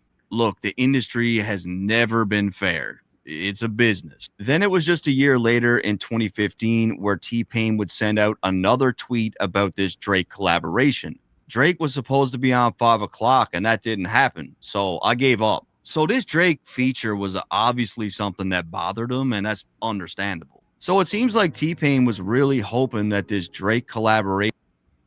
Why do you feel like Drake and Kendrick Lamar hate each other? Well, at least one of them hates the other person, while the other has tried many times to be friendly and squash things.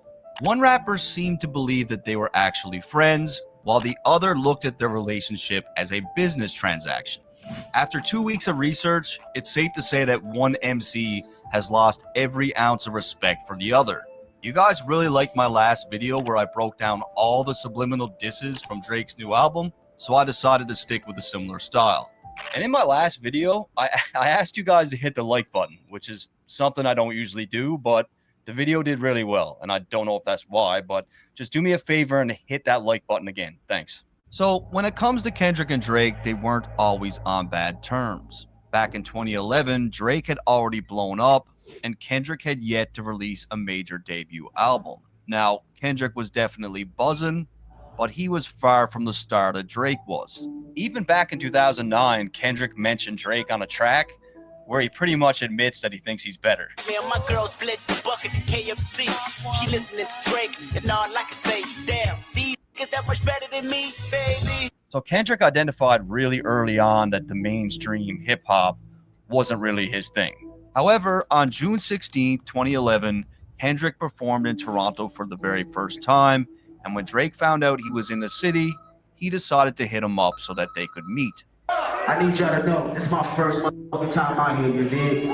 And Kendrick would speak about meeting Drake in a XXL magazine and said, "That's a real good dude. He got a real genuine soul. We clicked immediately." And it was during that meeting that Kendrick provided Drake with a copy of his unreleased album, Section 80. Visions of Martin Luther staring at me. Kendrick said that Drake was the first person outside of his team to hear Section 80 and that Drake was blown away by the project. I even found a 2011 tweet where Drake posted Kendrick's lyrics from ADHD. We never do listen unless it comes with an 808. Drake liked Kendrick's music so much that he asked him to be on his upcoming sophomore album, Take Care. Throughout the track, Kendrick talks about meeting Drake for the first time and how he was surprised that Drake wasn't fake like most of the music business. Hit me on the cellular, thought he was gonna sell me a false word like the rappers I know.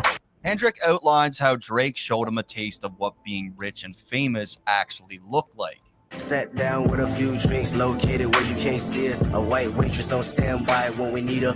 On the track, Kendrick really battles with the idea of becoming famous as he's worried that it will change him for the worse.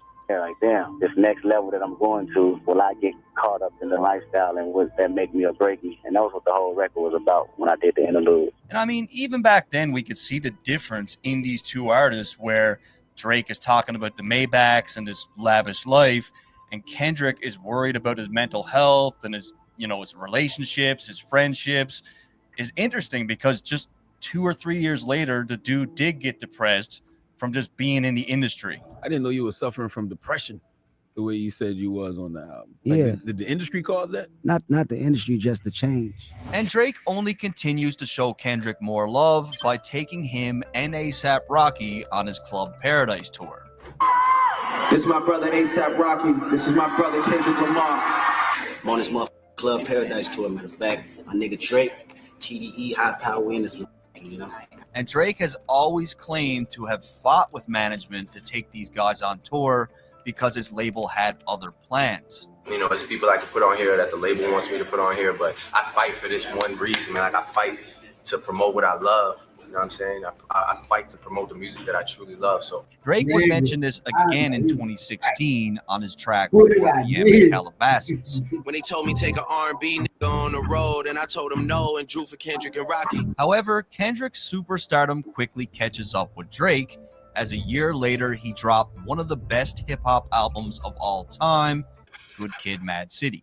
I used to be jealous of him to follow. He was the one to follow. And Black Boy Fly is a bonus track, but to me, that's one of the most beautiful songs on that album. Absolutely amazing storytelling. And it was on that album where Drake returns the favor and gives Kendrick a feature on Poetic Justice. I really hope you play this, cause oh girl, you test my patience. And on the day that the album dropped, Drake even posted a tweet saying, "Congratulations to Kendrick, incredible body of work, honored to be a part of it."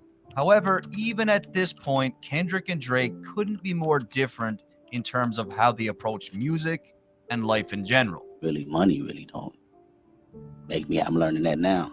You know, that's not really my peace of mind, having money. I love Electra Chung's shoulders. You love the shoulders? I just love her shoulders. She's actually blushing as well. She's No doubt about it, they're just two different guys. Next, we get a bit of an inside look on how Kendrick actually sees Drake as a person when the legend himself, DMX, claims that he would love to beat Drake up. Man, I wish it was like maybe 7 years ago, well, maybe like 10 years ago, where, you know, catch the elevator, beat him up. And just a few days later, Kendrick was asked about his thoughts on DMX's rant, and he thought it was hilarious, saying that his entire tour bus nearly died of laughter. I wonder why these niggas in the front of the bus just cracking up, like hitting walls and shit, just crying. I'm like, oh, what you niggas talking about? They mute, they stop laughing, right? I just hear X going off on a laptop. Fast. I'm like, what's going on? It's like, yeah, he's going in right now. Now remember, Drake is pretty sensitive, so if he did see that, he probably felt a way about it. So the two would work together for the very last time on one of 2013's biggest hits, A$AP Rocky's Problems. Girl, I know you want this. Girl, I'm Kendrick Lamar. But that was it. After that, you never see these two on a track together again. In 2013, things started to get a lot more competitive between the two, because at this point, Kendrick was not just an up-and-comer, he had become that guy. Getting a lot of accolades from your peers and the hip-hop icons. Thank you. I love Kendrick Lamar. Number one on that list, Kendrick Lamar, what's up? The hip-hop savior, it seems like. Woo! And let's not forget, Drake is still Drake. He had a phenomenal year also. Shout out to Hamilton. Shout out to Toronto one time. Like, the best rap album goes, and they said take care of it. Oh my God! Let's go. Given the success of both artists, the media and fans started to debate who was better, and Kendrick started off the year with a bang when he was awarded MTV's hottest MC in hip-hop. And we went through about 15 of them, narrowed it down to 10. The 10 became 5, the 5 became 2. And you, Kendrick Lamar, are the hottest MC in the game, according to the MTV brain. And most of Kendrick's hip-hop friends seemed to be happy for him. I heard you're not happy about that. Nah, I wasn't until I found out who's number one. They made my man number one, K-Dot, Kendrick, so I'm straight with that. However, Drake was one person that certainly did not send any sort of congratulations to Kendrick. What about your rap peers? Did they call? I know it's kind of competitive, so did they say congratulations? A rap peers, he Cole. Okay. Yeah, that's about it. And I mean, at this point, Drake's at least got to be thinking, like, this guy's starting to become a problem. He's getting a little bit close now. And Kendrick's winning streak was just beginning, as 2 months later, he cleaned up at the 2013 BET Awards, winning the Best Male Hip Hop Artist over Drake. I came up in that same county building, food stamps, welfare, Section 8. And this time, I did find a tweet from Drake where he congratulates Kendrick on the win. Congrats to Kendrick as well. Nothing was the same. With all that said, things were about to change. Because I think this timeline. August 12th, 2013 was a special moment for hip hop. To this day, it still stands out as one of the most exciting things to happen in the last decade. On Big Sean's Control, Kendrick let everyone in hip hop know just how competitive he was when it came to that #1 spot. We usually homeboys with the same cause I'm rhyming with, but this is hip hop and the should know what time it is. And that goes for Jamaica, Big Crit Wale, Pusha T, Meek Mills, A$AP Rocky, Drake, Big Sean, J Electron, Tyler McMillan. I got love for you all, but I'm trying to murder you niggas. Trying to make sure your core fans never heard of you niggas. They don't want to hear not one more now, no verb from you niggas. And we could really use a moment like that right now in hip hop. It's rain like it's Mayweather, good music, yay weather, champagne just tastes better. And let's just give it up for Big Sean, because to me, he had one of his career best verses, but it just got overshadowed because of Kendrick's verse. I said, fuck trying and not doing, cause not doing is something a nigga not doing. I grew up the in big and pie and got ruined. So until I got the same crib, big hat in that juicy vid, bitch, I can't motherfucking stop moving. But when it came to Kendrick's verse, nobody that he mentioned had a problem with it. K-Dot and them niggas, that's fam, yo. I think hip hop need this shit, man. You know, I knew what it was for hip hop culture. I knew how important it was. He said my name, like he said a couple people's name, and he said he's the best rapper. I say I'm the best rapper every song I'm on. Yeah, but he wasn't coming at him in a disrespectful way. He's coming at him in a competitive way. So for me, it's one of those things where I appreciate. I didn't take it necessarily as a diss. Hip hop is competitive, but I am a competitor. Wait, sorry. Nobody had a problem except for Drake. I just I don't know. It just wasn't real to me. It's like, I saw him after that. I just saw you. Love. So it's like, was that real or was that just like for the people? You know what I mean? I think it's a sparring kind of sport. Yeah, but at the same time, it's like, then let it be real. Then, I mean, because those were harsh words, right? So it's like, you can't just say that and then see me and be like, yeah, man, what's up? Pretending like nothing ever happened. Like, that's not real. This right here is a perfectly good example of why people call Drake soft and emotional. You can't act this way and then sit back and wonder why people are labeling you as such. Like, this is why. And it's interesting because when Drake came into the game, he seemed to understand that competition came with the genre. It's a great thing, though, to be competitive with those guys because you're always pushing yourself. I mean, and look, Drake was not a rapper that you could just push around. He did go toe-to-toe with people before. Back in the day, a Toronto rapper by the name of Aristo seriously tried to end Drake's career, and it didn't end well for this guy. And it's the room of resolution, I'm finishing it in here. If I copy Button's flow, you mimicking his career. It was good riddance. It was lights out. It was a body. And that's what it was, man. And that's why good riddance. And what happened? Good riddance, right? Bye. I remember when this dropped because it was all over the hip hop blogs in Canada. And yeah, we did have hip hop blogs in Canada in 2009. They did exist. With all that said, Drake dropped Nothing Was the Same, and we get to hear the first subliminal shot for Kendrick. On the track titled The Language, Drake immediately starts out with a shot. I don't know why they been lying, but your shit is not that inspiring. So when Kendrick's Control verse dropped, Drake stated on multiple occasions that he did not find the verse impressive, that he thought it was for shock value, and that it would soon be forgotten. But it was real cool for a couple weeks. But if I asked you, for example, how does that verse start? One of Drake's more notable claims was that Kendrick had a great first album, but he questioned whether or not he could do it again.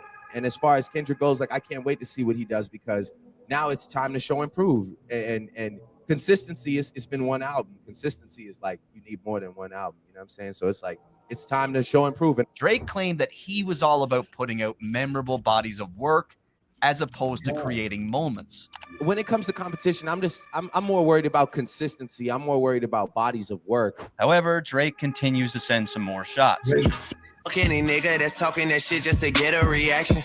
Again, Drake refers to Kendrick as someone that wrote the Control verse to get attention. I am the kid with the motor mouth. I am the one you should worry about. A motor mouth is defined as a person who talks quickly and continuously, often without considering what they're saying. In this case, someone that raps fast. Is clearly about Kendrick. Talking that shit with your back to me, just know it always get back to me. So outside of the DMX comment, there were some other interviews where Kendrick had laughed at Drake's expense. I heard about you touring with Drake. I was like, that's dope, that's dope. And I was like, well, I hope he doesn't hang with Drake too hard because Drake isn't exactly doing what we thought he would, what many of nerdy backpackers like myself thought he might be doing a few years ago. Right. And honestly, man, at this point, I would not be one bit surprised if Kendrick said something behind Drake's back and it got back to him. Like, I wouldn't be surprised at all. At the 2013 BET Hip Hop Awards, Kendrick decided to throw some gas on the fire. He went into the awards with the most nominations at 14, and Drake was a very close second with 13. However, Kendrick would be the man to come out on top, winning Lyricist of the Year, MVP of the Year, Album of the Year, and Feature of the Year. Drake also came out with a handful of awards for Best Hip Hop Video, Track of the Year, and People's Champ. However, it would be Kendrick again that stole the show. Yeah, and nothing been the same since they dropped Control and tucked the sense of the rapper back in his pajama clothes. Ha ha, jokes on you, high five. I'm bulletproof, your shots will never penetrate. Pin a tail on the donkey, boy, you been a fake. So, pretty self-explanatory. Kendrick uses Drake's album titled Nothing Was the Same to call him out for being sensitive regarding the Control verse. And this whole thing got a lot of people excited. And just the very next day, Sway asked Kendrick if the bars were meant for Drake. Was people want to know, was that directed towards Drake or anybody in particular? That was just us having fun as usual. Uh-huh. But Drake did not seem to think so, and just a few weeks later, he came with some more subliminal shots on a future track titled Shit. And that's the name of the song, Shit. But I always liked this record. Took niggas out the hood like I'm from there. So you know it's all good when I come there. I hear you talk about your city like you run there. Then I brought my tour to your city. You my son there, nigga. And to me, this is one of the best subliminal shots of the whole saga. Like, Drake sounds like Jay-Z here. It's a very Hove-like thing to say where he's just completely sonning Kendrick. So it's been known that Kendrick puts on heavy for the West Coast, claiming that he's the king. But Drake refers to him as his son because Kendrick went on his first big tour with Drake, and of course they had some shows in California. At the time, even Kendrick admitted that he was not used to these large crowds. The transition of me doing the 2,000 venues I've been doing back then is a little sketchy for me doing this 10,000. I got to really work. Imagine. I even found a Kendrick tweet from 2012 when he was on tour with Drake, where he says, "Finally home, LA, Club Paradise. Let's see what happens tonight." And if a nigga say my name, he the hot shit. But if I say that nigga name, he still the hot shit. Lucky I don't fit into the gossip. So this one clearly a reference to Kendrick. Because he's like, I'm on tour with you and I can hear the crowd if they rapping your music, if they know your songs. And honestly, like the king of the West Coast, that's kind of far-fetched. Maybe right. I would have to ask other people, bro. Kendrick's Control verse. A lot of MCs responded to Kendrick with a verse of their own. Who have big moments, but nobody's just been the biggest, not like a Snoop. You know what I'm saying? Consistently putting out bangers and hits and just putting on for the city and tapping in with every artist. No. You have not done that. And Drake is basically... This album is the first time you really tapped in with other artists and fucked with the city like that. Claiming that given the fact that he's a bigger artist, if he says Kendrick's name, he's just doing him a favor.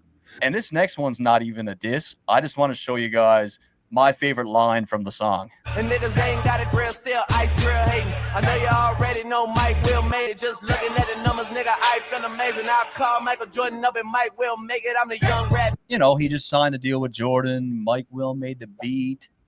Shit's fire. Come on. However, just a few days later, an issue of Vibe magazine was released, and Drake talks about Kendrick again, stating how he didn't like how the control verse messed with the rollout of his album.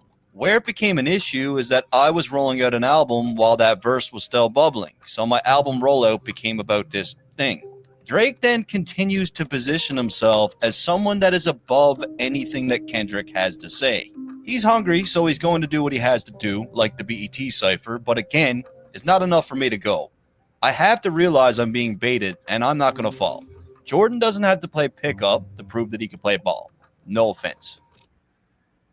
So he been avoiding this beef with Kendrick this whole time. This been a thing for a minute. It's been brewing for a minute. Kendrick been waiting to take this nigga out. Now, at this point in the story, we're about to witness one of the biggest upsets in Grammy history.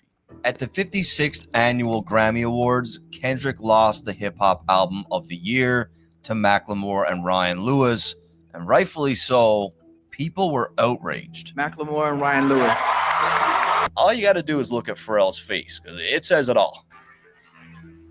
He's just trying to get off the stage as quickly as possible. Like, why did they get me to do this? And Macklemore, feeling the heat, decided to text Kendrick afterwards and say that he felt he should have won and that he got robbed. And it would have been a nice gesture if he didn't take a screenshot of the text and post it on social media for everyone to see. And just a month later, Drake gave his 2 cents in a Rolling Stone interview. You won. Why are you posting your text message? Just chill. Take your W, and if you feel like you didn't deserve it, go get better, make better music. It felt cheap. It didn't feel genuine. Why do that? Why feel guilt? You think those guys would pay homage to you if they won? To name just Kendrick? That shit made me feel funny. No, in that case, you robbed everybody. We all need text messages. Now you guys tell me, does Drake seem like he's defending Kendrick in this article? Or does it seem like he's salty because he's not in the mix? At this point, the feud dies down for about 8 months, and Drake even had some very kind words for Kendrick at his OVO Fest when he brought out J. Cole. And while you all got your phones out, I want to shout out my nigga Kendrick Lamar. Shout out to Kendrick. Kendrick was on my album. We went on tour together. That's one of the hardest niggas alive right there. He's legendary, so shout out to him. He should be standing right there. However, it looks like Kendrick did not get the message, as just 2 months later, he responds to Drake's Motormouth line on a J-Rock track titled Pay For It. I tell him all the hell, King Kendrick, resurrecting my vengeance, been dissecting your motor mouth till I break down the engine. Clearly a response to Drake's subliminal on the language. Again, Kendrick inserts himself as the king, and he doesn't seem to think that Drake can go to distance with him. And it will be just 2 weeks later where Kendrick gets asked about this alleged diss. You know, a lot of rumors are with the Drake thing. Like, you know, did you really bring the Drake thing back with the J-Rock single, or what's that about? What? I ain't hear about the Drake feud. Or... Look at him going. Damn, man, you're disgusting. I think that's people digging in. That's people digging in way too far. Once again, we're all reaching, and it's not about Drake. And just a few days later, Kendrick would get asked about his now year-old control verse, and this time he said that all the people that mattered understood it, and for the people who didn't, they don't matter. The people that respected, was people that knew the deal. Yeah. What's the important people that respected and knew what it was, and people that don't respect it, obviously they just people that don't get it, and really didn't matter. And again, Kendrick claims that the chances of seeing him and Drake go head-to-head is slim to none because they're 2 different artists. It's just a whole nother dynamic. I can't see myself going bar for bar with Drake. We're 2 different type of artists. You would eat Drake. I've argued that. And I honestly feel like this is just Kendrick downplaying Drake as not being on his level. I don't think he respects Drake. I don't think he really ever respected Drake, and there's some underlying meaning behind this when he keeps saying it. Would Drake be somebody you would like to have some fun with? Nah, I couldn't. We come from 2 different worlds, 2 different backgrounds. I really don't see that playing out, as entertaining. Maybe to, the people listening, but not for myself. Keep in mind, Kendrick was classified as the savior of hip-hop. He was embraced by everyone just for the art, whereas someone like Drake really had to go to distance to prove himself, and even then, he could never win over the fans that admired a certain level of lyricism. Many consider Drake to be a pop star, and I feel like Kendrick is saying this without really saying it. Just hold on, we're going home. However, next Drake drops his surprise mixtape, If You're Reading This It's Too Late, and on that project, he had some more shots for Kendrick. They gon' say your name on them airwaves. They gon' hit you up right after like it's only rap. So Drake had claimed previously that he saw Kendrick just 5 days after the Control verse, and it was all love. I know that verse had no malice behind it because I saw him 5 days later at the VMAs and it was all love. And at this time, Drake was the talk of the town because this surprise project made a big splash. So just a few weeks later, Kendrick decided to shake things up and finally dropped his long-awaited album by surprise as well. I remember And when I wake up, I recognize you looking at me for the pay cut. Bahamas. Like, he's competing. It's like, oh, he just dropped the project? I've been waiting for him to drop the project. Oh, let me drop mine. Let's see. Naturally, fans and the media pitted the two albums against each other. Kendrick, bruh, how do you let Drake drop a mixtape that goes harder than your album? A freaking mixtape. Not gonna compare Drake and Kendrick. I'm gonna be honest. I don't remember a song from that Kendrick Lamar album. That Drake album was the shit. At the time, that's what we were listening to. I gotta go back and go through this man's catalog because I don't know how much of a fan I ever was. Like, I don't know. I feel like Section 80 was cool, and the beat selection, I don't know. Anymore because they're not even playing the same sport right now. Kendrick is in his own league. And comparing these projects makes zero sense. It's apples to oranges. Drake's project was great for club DJs, gym playlist, cruising in the car, whereas Kendrick's album touched on real-world issues, was chanted during protest, and is looked at today as one of the greatest hip-hop albums of all time. However, Drake wasn't done. Nigga had some classics on there, man. He had some real monumental Tupac moments. Like, Kendrick is one of those real artists. That's why Not Like Us and the kind of music he put out on his last album is not authentic Kendrick, and that's why we said it sounded like. All right, let's keep going. As he let another one go on the Game's track 100. I would have all of your fans if I didn't go poppin'. I stayed on some conscious shit. Again, Kendrick had just released To Pimp a Butterfly, his most conscious album to date, and Drake is basically saying that he could do that style if he wanted, but he's on a different mission with his music. Also important to note, the video for this track was filmed in Compton, so Drake is saying all this while in Kendrick City. I'm in the club every time that they play the competition. If they even play the competition, then I seen the response they get. Now, the Game was asked about this, and he didn't seem to think it was a shot at Kendrick, but he also didn't count it out. Drake was taking subliminals at Kendrick on that song, and Kendrick caught it and wanted to return something. I think that would be great for hip-hop. However, one of the worst things to be exposed for as a rapper was about to happen to Drake. On July 22nd, 2015, Meek Mill took to Twitter to expose Drake for having ghostwriters. 10 bands, 50 bands, 100 bands, man. I can remember having a conversation with my little brother on the phone, and we were both saying, like, there's no way. There's no way that Drake has ghostwriters because he's too good of a writer himself. It just doesn't make sense. But boy, were we wrong. Okay, 10 bands, 50 bands, 100 bands, man. Did you hear the reference tracks? Line for line, word for word. This is bad. No, it's a terrible time to be a Drake fan. Shortly after Meek's tweets, the reference tracks would leak to support the ghostwriter allegations. And now we get back to Kendrick, who just a few months earlier made reference to rappers with ghostwriters on his single King Kunta. But a rapper with a ghostwriter. What the fuck happened? I swore I went down. So basically, Kendrick found out about this ghostwriting shit months before we did and months before it even got exposed. And Kendrick is basically saying, like, I know what you've been up to, buddy. I'm not going to say anything, but I know. With all that said, as everyone knows, Drake responded to Meek Mill with a now legendary diss record back to back. Back to back like I'm Jordan 96, 97. Whoa. And being a day one Drake. And then we find out Quentin Miller wrote back to back. Oh my God, Drake. You know what I think? Drake had ran out of fuel. Like he needed back. Man, he had put out so many records and wrote so many records. It was just like I need some inspiration. Like he's probably just wasn't that inspired anymore. Like, you know, real life issues and having fun. He wasn't treating music with respect anymore. One thing you wouldn't ever hear, but he was giving people opportunity to write great records. If they would have put out them same records, do you think people would have listened to him? No. But because it's Drake saying them same fucking words, here we go. Super dope.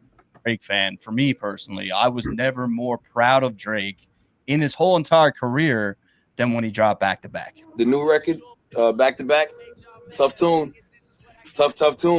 But once again, Kendrick responds to Drake just 1 month later on Dr. Dre's Compton album. But still I got enemies giving me energy, I don't wanna fight now. Subliminal sending me all of this hate, I thought I was holding the mic down. In this one, Kendrick references Drake's recent track, Enemies. Got enemies, got a lot of enemies. Kendrick is once again talking about how Drake keeps going the subliminal route, which at the end of the day is really no different from what he's doing, but he didn't stop there as he did it again on another song from the same album. They liable to bury him, they nominated 6 to carry him. The beef is on his breath, inheriting the drama better than the great white. Cause this is life in my aquarium.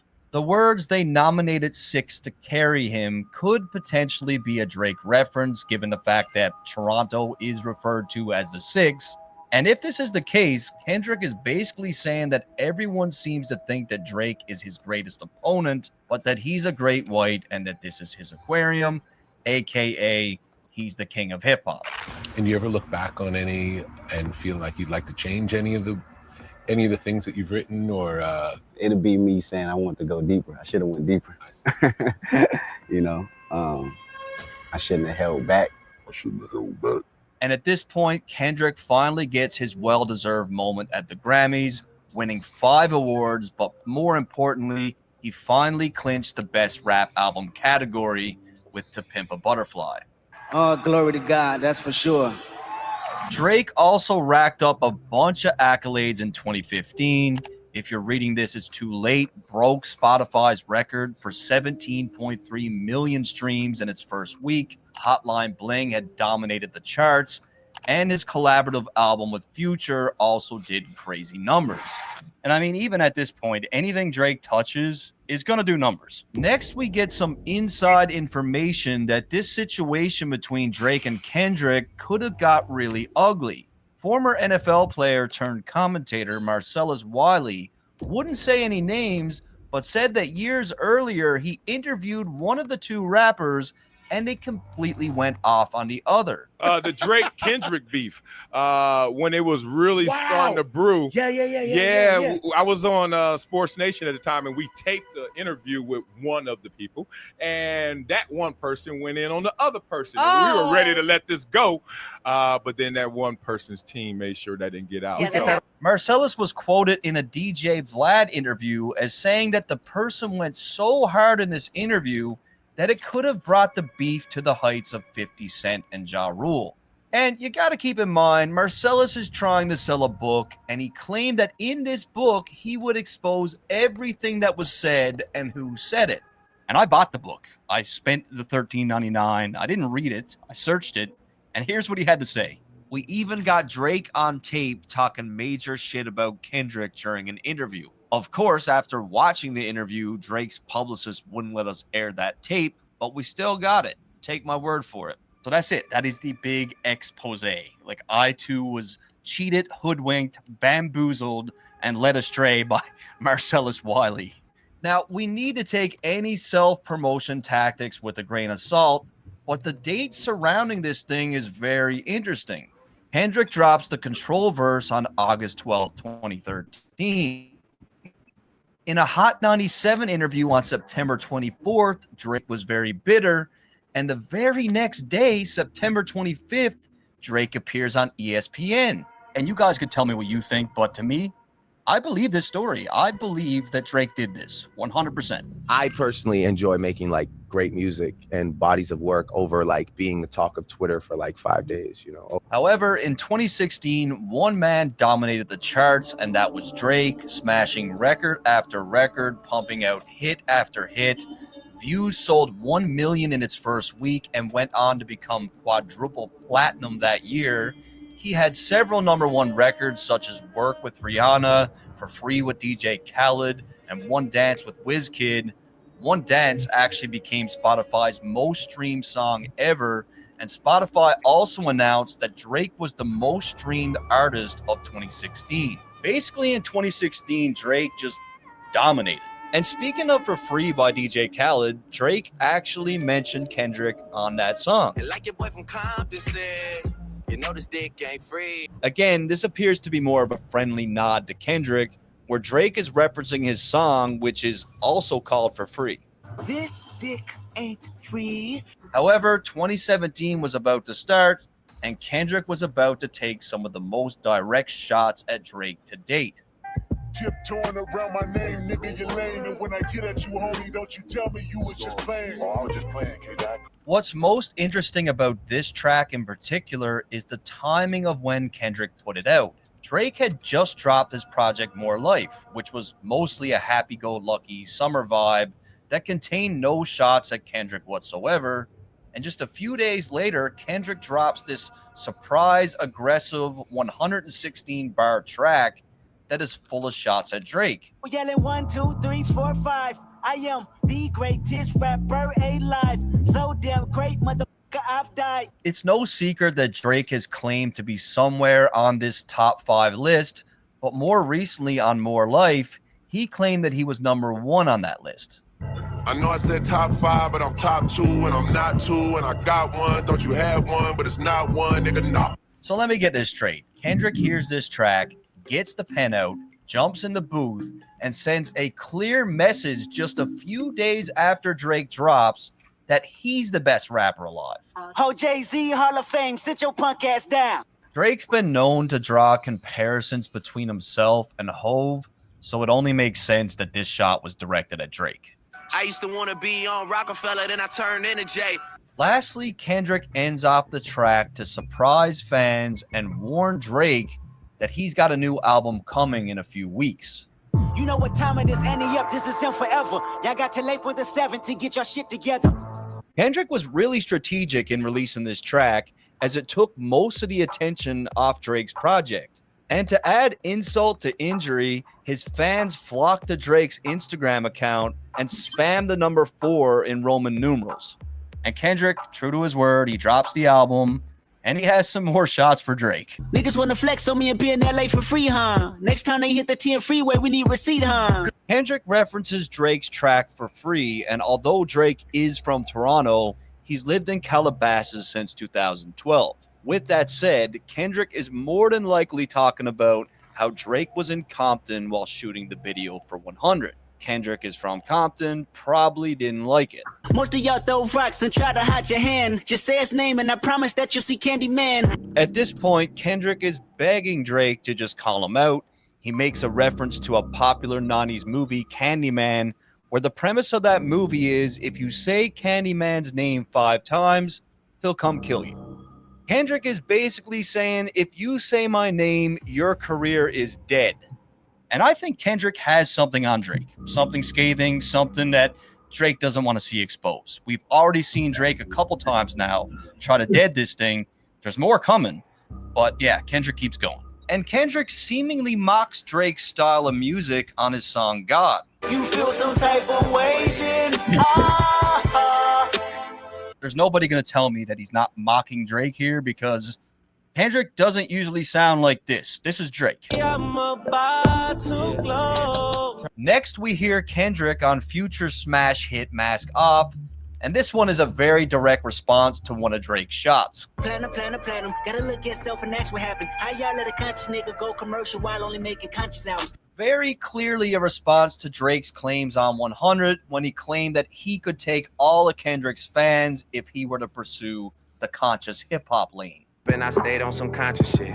But Kendrick had proven time and time again that he could have commercial success and be conscious at the same time. At this point, he had 3 cohesive projects under his belt, all of which were extremely successful. I'm African-American, I'm black as the moon, heritage of a small village, part of my residence. Kendrick had also proved that he could easily navigate the pop music lane, having massively successful features with artists like Taylor Swift. We was OG like DOC, remember that. And again, when you listen to that track, he's not compromising his sound. Like he's still rapping. It's all bars. Now, I'm sure none of you forgot about Drake's ghostwriter claims, and Kendrick didn't forget either. In an interview with Rolling Stone, Kendrick gave his 2 cents on the situation. It depends what arena you're putting yourself in. I called myself the best rapper. I cannot call myself the best rapper if I have a ghostwriter. If you're saying you're a different type of artist and you don't really care about the art form of being the best rapper, then so be it. Make great music, but the title, it won't be there. And no matter how you slice it, the dude is not wrong. To be the best rapper, you need to write your bars. I would be lying if I said that when I found out that Drake had ghostwriters that I didn't look at his music differently. I still listen to his music, but even now, when he says something dope, I got this little voice in the back of my head that says, yeah, dope, but did he write it? However, Drake attempts to keep it friendly again by tipping his hat to Kendrick when Damn outsold More Life by over 100,000 copies. Amazing to see our music moving. A fan had also commented, get Drake, Kendrick, and J. Cole on the same record, and Drake liked the comment. Now, I hope at this point you guys can see the theme of Drake trying to squash it. And Kendrick seemingly responds to Drake's praise on his track All the Stars with SZA. Fuck you and all your expectations. I don't even want your... Kendrick is not trying to hear it. Just save the bullshit.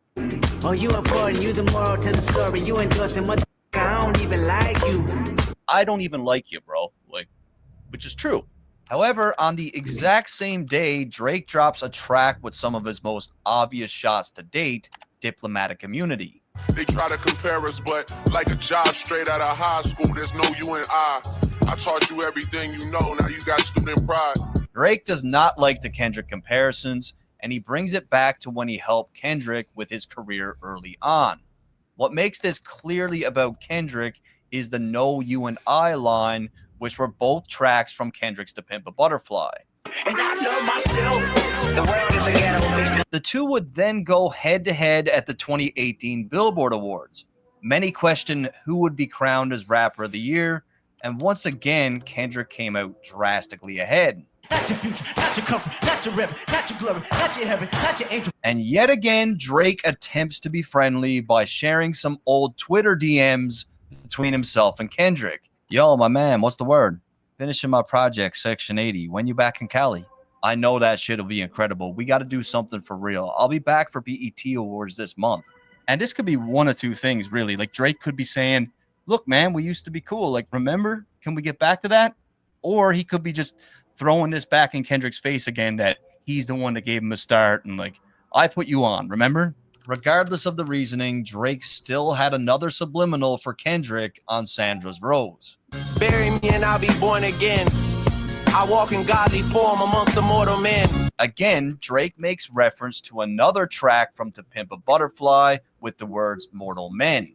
In this one, Drake continues to insert himself as being a caliber above Kendrick. But I don't know. I'm no mortal man. And Drake ends off the year with even more compliments for Kendrick in a Rap Radar interview. I have a lot of respect for, the other two guys that I'm constantly, up against, which is like Cole and Kendrick. Three-headed monster. Yeah. So I have a lot of respect for those guys because they also continue to, stay true to what we started with, and finding new ways to do it. However, things go quiet in 2020. Keep in mind, Kendrick wasn't releasing any music, and fans started to question if the feud was over. I don't think that the Drake-Kendrick tension is dead. I think that last decade they fought as long as they could fought, and the decade ended without us having a decisive winner. And I don't think either of them have gotten off of that. And people call Joe crazy all the time, but Joe Budden is right about a lot of shit. He is. And while Kendrick has gone ghost, nowhere to be found, Drake completely dominated the music business. I'm talking about Oprah's Bank Account, Tootsie Slide, Nonstop, In My Feelings, God's Plan, Nice for What, Pop Star, Life is Good, Chicago Freestyle, Laugh Now, Cry Later. This is just undeniable. Like, there's no other artist on earth who is doing this except for Drake. However, in 2021, the boogeyman himself, Kendrick Lamar, rises from the dead and has some shots for Drake on Family Ties with Baby Keem. Smoking on your top 5 tonight. Again, he's firing back at Drake's now overstated top 5 claims. Top 5, no debating. Top 5, top 5, top 5. And Kendrick would continue on to address Drake's claims about being the GOAT. I am the Omega. PG Lane, Rolly Gang, SIE. Don't you address me unless it's with 4 letters. At the end of the track, Baby Keem seemingly reveals that Drake has been DMing his girl. Number 2, DMing my that's cool, that's why. However, just a month later, Drake would reply to Kendrick again on his song No Friends in the Industry. For debating who to go, then I make the shit about the numbers, all I know. Drake knows at this point, when it comes to selling records, when it comes to breaking records, nobody is standing next to him in hip-hop. He simply dominates on a commercial scale. With all that said, Drake was now celebrating 10 years of Take Care, and he decided to share an old photo of him and Kendrick. And I get it. Like, you know, he helped with the project. Nice gesture, but why keep doing this? Why keep being friendly to someone who doesn't respect you? However, at this point, 4 years have passed since Kendrick had dropped an album, and while he was on a Milk Box Missing, Drake was still very much active, releasing Certified Lover Boy. That album went on to break Spotify's record for the most streams in a single day, and in that same year, he also had some notable bangers like Wants and Needs with Lil Baby. Come with a classic, they come around years later and say it's a sleeper. But finally, after 5 fucking years, we get the Kendrick album. Rain on me, put the blame on me, got guilt, got hurt, got shame on me. And sadly, a lot of people did not like this album. I'm not one of them. I absolutely loved it. I'm also a big therapy guy because I'm bipolar. I don't really have any choice but not be a therapy guy, but this project definitely connected with me, at least. And it was on this album where Kendrick admitted on a song that he didn't understand why Drake and Kanye squashed their beef. When Kanye got back with Drake, I was slightly confused. Guess I'm not mature as I think. Got some healing to do. And in my opinion, this is just Kendrick's way of telling Drake that he has zero intentions of ever patching things up with him. And there's people that we meet all the time that we just don't like. Like sometimes it's for no reason at all. And Kendrick's got a reason. Next, Drake gets extra petty by releasing a dance album, Honestly Nevermind, on Kendrick's birthday.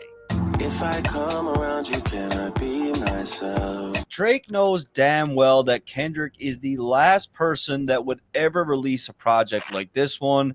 And what better way of saying, look at how versatile I am, than by dropping a project like this on his birthday. Now, I don't think this little stunt bothered Kendrick at all, but it was still pretty strategic from Drake. But Drake was not done yet. On a track with Lil Uzi, he took some really obvious shots at Kendrick. Fake woke niggas, fake deep. There ain't no favor for me. Gave your ass a little sneak peek, yeah. Now you gotta take a back seat. So just a few months earlier, Kendrick had very similar wording on his N95 track. Take off the fake deep, take off the fake woke, take off the I'm broke, I care. Drake is insinuating that Kendrick is more or less running a grift when it comes to what he's saying in his music.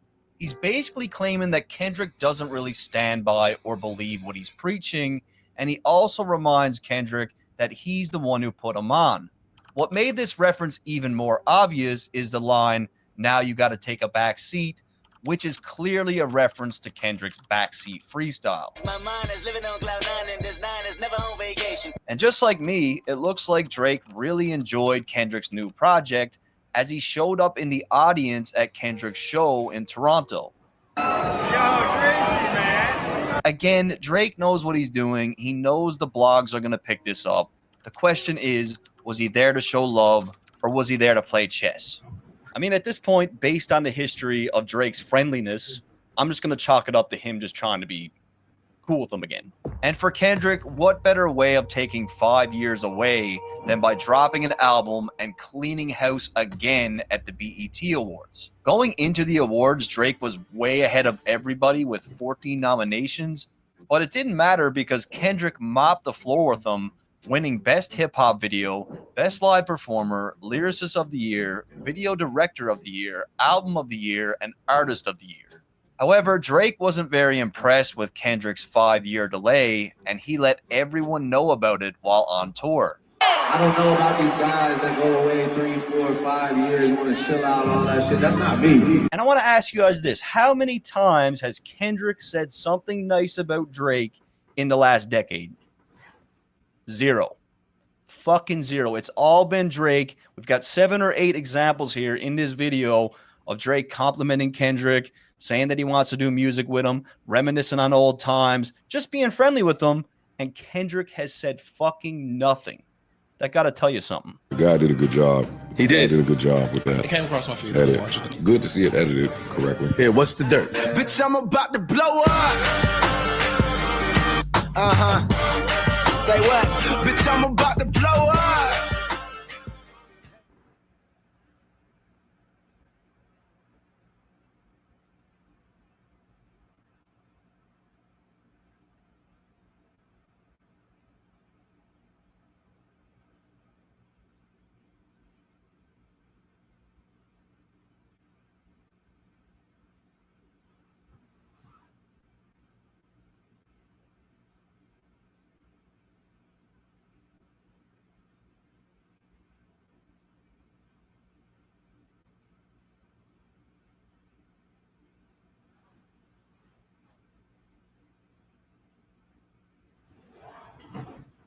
You know what's crazy? Since all this popped off, J. Cole has been super quiet.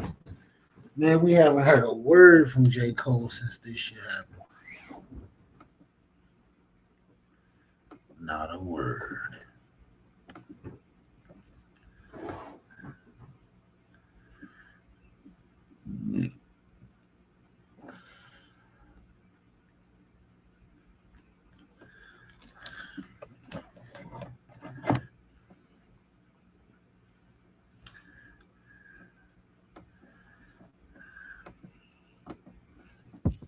Looking to make 2025 the year that you create